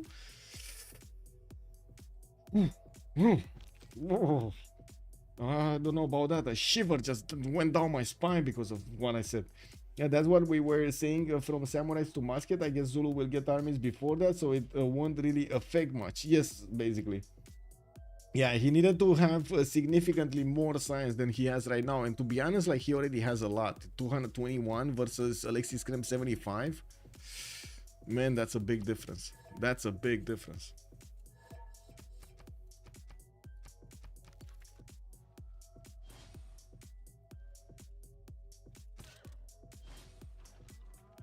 Okay, any preparation for war here? No, no. Russia did manage to push back the Georgian units. Georgia upgraded a bit, not that much, didn't overreact. We do have the campus research projects coming around here from Hungary. Hungary is choosing to put an industrial zone from the city of Bura, which is placed to the south here. Okay, that's kind of weird. That's only a +2. And he can't really beef it up with anything. Interesting. I'm curious why he built it here instead of here for an aqueduct. But anyway, I guess it would have been only a +3 instead of plus more. Anyway, yeah, never mind. Doesn't really help. We do have workshops in Bandar Brunei. Okay, looks like Hungary is keeping up tabs on Mapuche's units. Doesn't seem like Mapuche is gonna do that much here. After he did take out Vatican City, he cannot push through Russia's defense. He can poke around Russia's defense. You can see the crossbows are doing significant damage against the pikemen. And I do notice Mapuche is taking quite a bit of damage in his city of Wilimapu in the encampment, where there is a deployed crossbowman, a level 2, that is just, you know, doing damage to any unit that Russia deploys to the city there. We got spies coming out from Mapuche. I do notice in the north he did couple his economy with Byzantium. Unfortunately, I don't see a Reina city in between them, so the goal pattern is not going to be amazing. We still have him on -15, even though he is external. We do have also Byzantium sending a coastal city, and Mapuche sending a coastal city. Somehow the trade routes, guess what, they're still going on land. This is a bit of a problem. This is an issue. I'm pretty sure they wanted to go all externals on the water there. We do have a Tagma. Wait, this Tagma didn't move. It was the city of Gulf that came to the Tagma, wasn't it? This Tagma, I honestly don't think it moved. And I don't see the excess taxi straight on Nairin yet.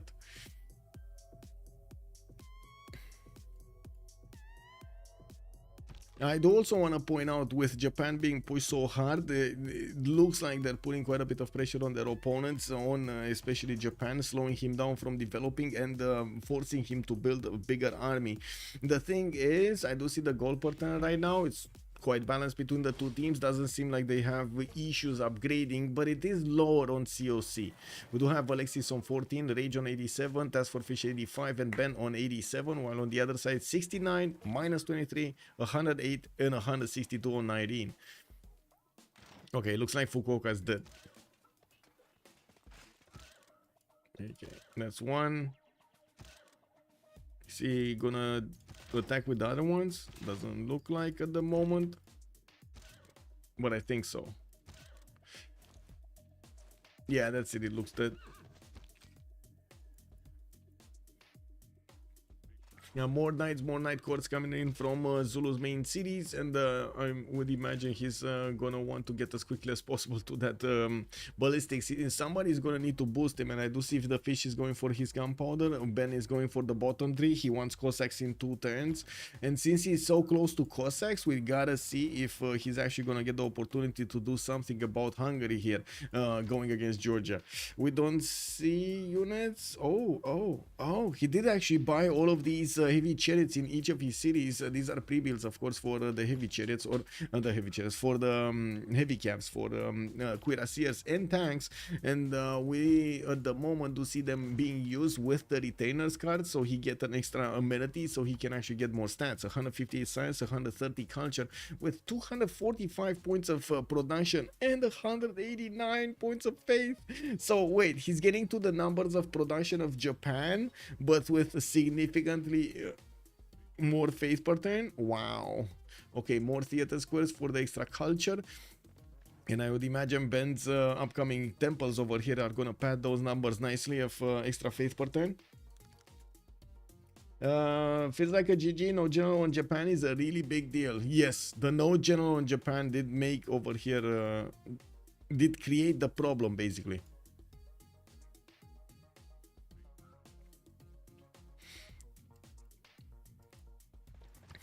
But that also was quite a sacrifice on Zulu. That was quite a sacrifice on Zulu.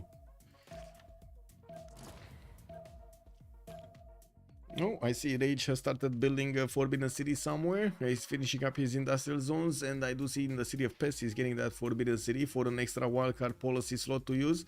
That is also very, very valuable. Okay, looks like we're gonna have a relobby next turn, so we can fix these things. Makes sense. Japan can't handle the Zulu cores at all right now. Bulizan, yeah, yes sir. Good evening. Good evening, sir. Also, Blaze Cat Games, hello there, sir. Thing is, you need double the amount of units of Zulu to really defend. Yeah, yeah.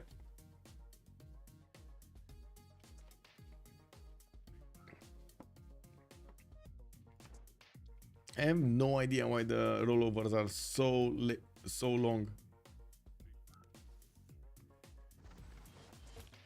I guess it is desync somewhere.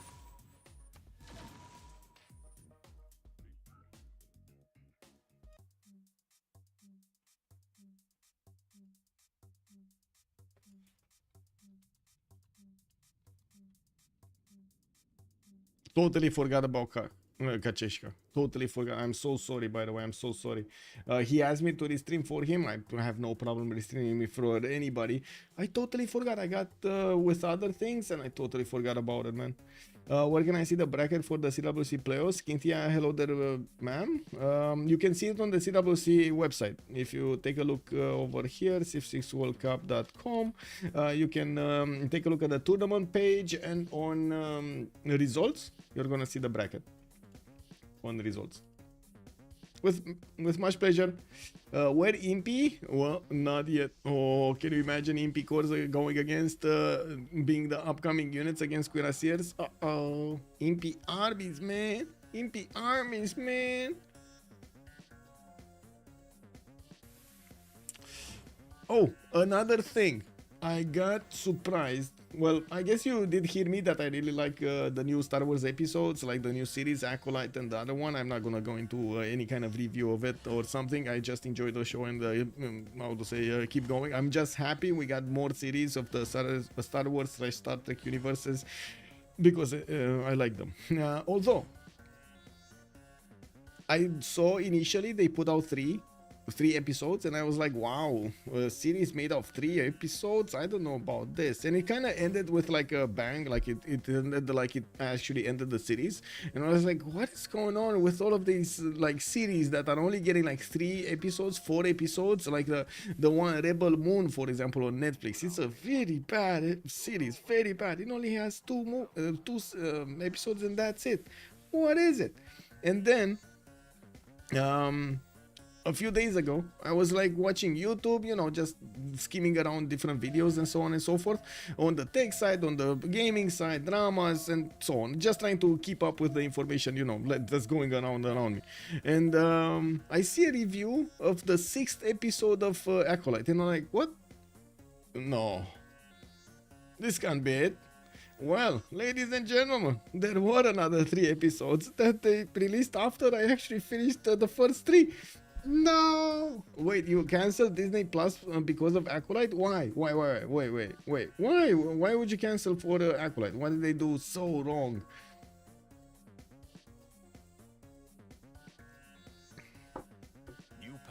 Because of how they are portraying the villain? That's why? Even the quiet words on newly printed pages hold great changes. Changing the lore. I mean, to be honest, they're changing the lore for a long time now, and yes, I kind of agree that it's not good. Like, imagine I already know the lore because I read the books, and they're changing everything in the universe in this.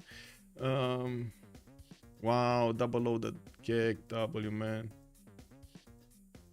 New powers call forth, from the barrel of muskets to flowers of fire in the sky. Even the quiet words on newly printed pages hold great changes within. The world, once so vast and mysterious.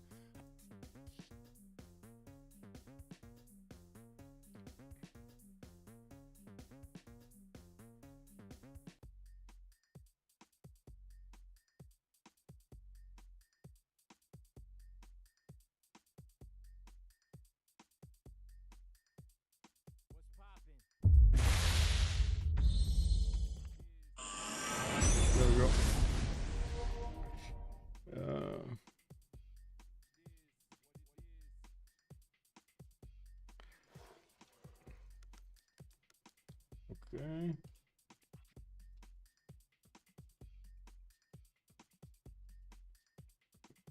Hey, we got to 46 likes on YouTube. Oh my god. Let's go, let's go, let's go. Give me a second, give me a second. Ben, also good evening, sir. I personally say that people are tired of being for...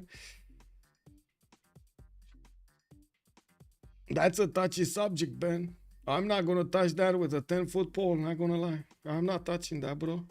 I'm pretty sure there are a lot of YouTubers out there that are giving their opinion. You don't need me.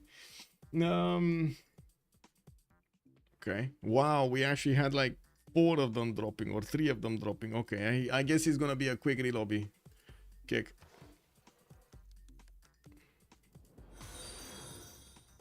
Elysium, thank you so much for the follow. The round table. I do have to say, one subject that I really like is the right to repair. Oh my god, Luis Rossman. Do you guys know Luis Rossman on YouTube?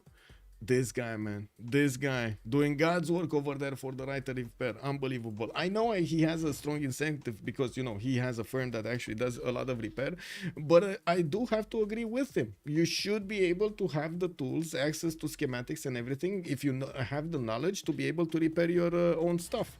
You shouldn't, because this is more like a strategic thinking that we should be adopting as humans. We kind of need to know the technology we're using, because there might be a point in which you might not have access to an internet or an all-knowing somebody next to you that could fix stuff. And this is becoming a stronger and stronger problem in usually our societies. The discrepancy between who knows how to do stuff and the people that are just using that is becoming so big right now and segmented all the way that it's very hard to actually have one single person that knows enough to actually remake something. Like make something. Time travel also is saying Acolyte feels weird. This just got that standard patronizing tone of Disney products. I gave it 4, but it's a pass for me. Okay, I totally respect that. Yeah, totally respect that. And I do have to agree. I do have to agree that I don't really like the push that Disney is doing. I believe when you're talking about art, you should be focusing on quality and performance over other stuff. I think that's about it. Quality, performance over other stuff.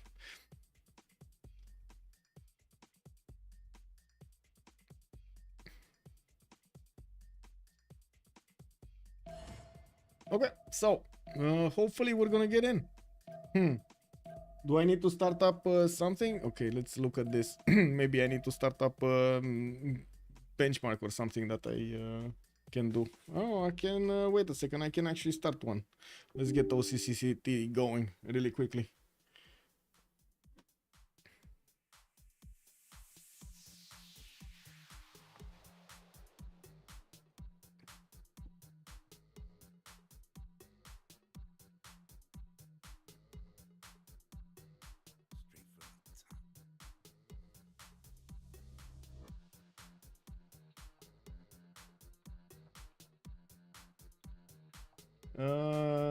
Okay. Muskets to flowers of fire in the sky.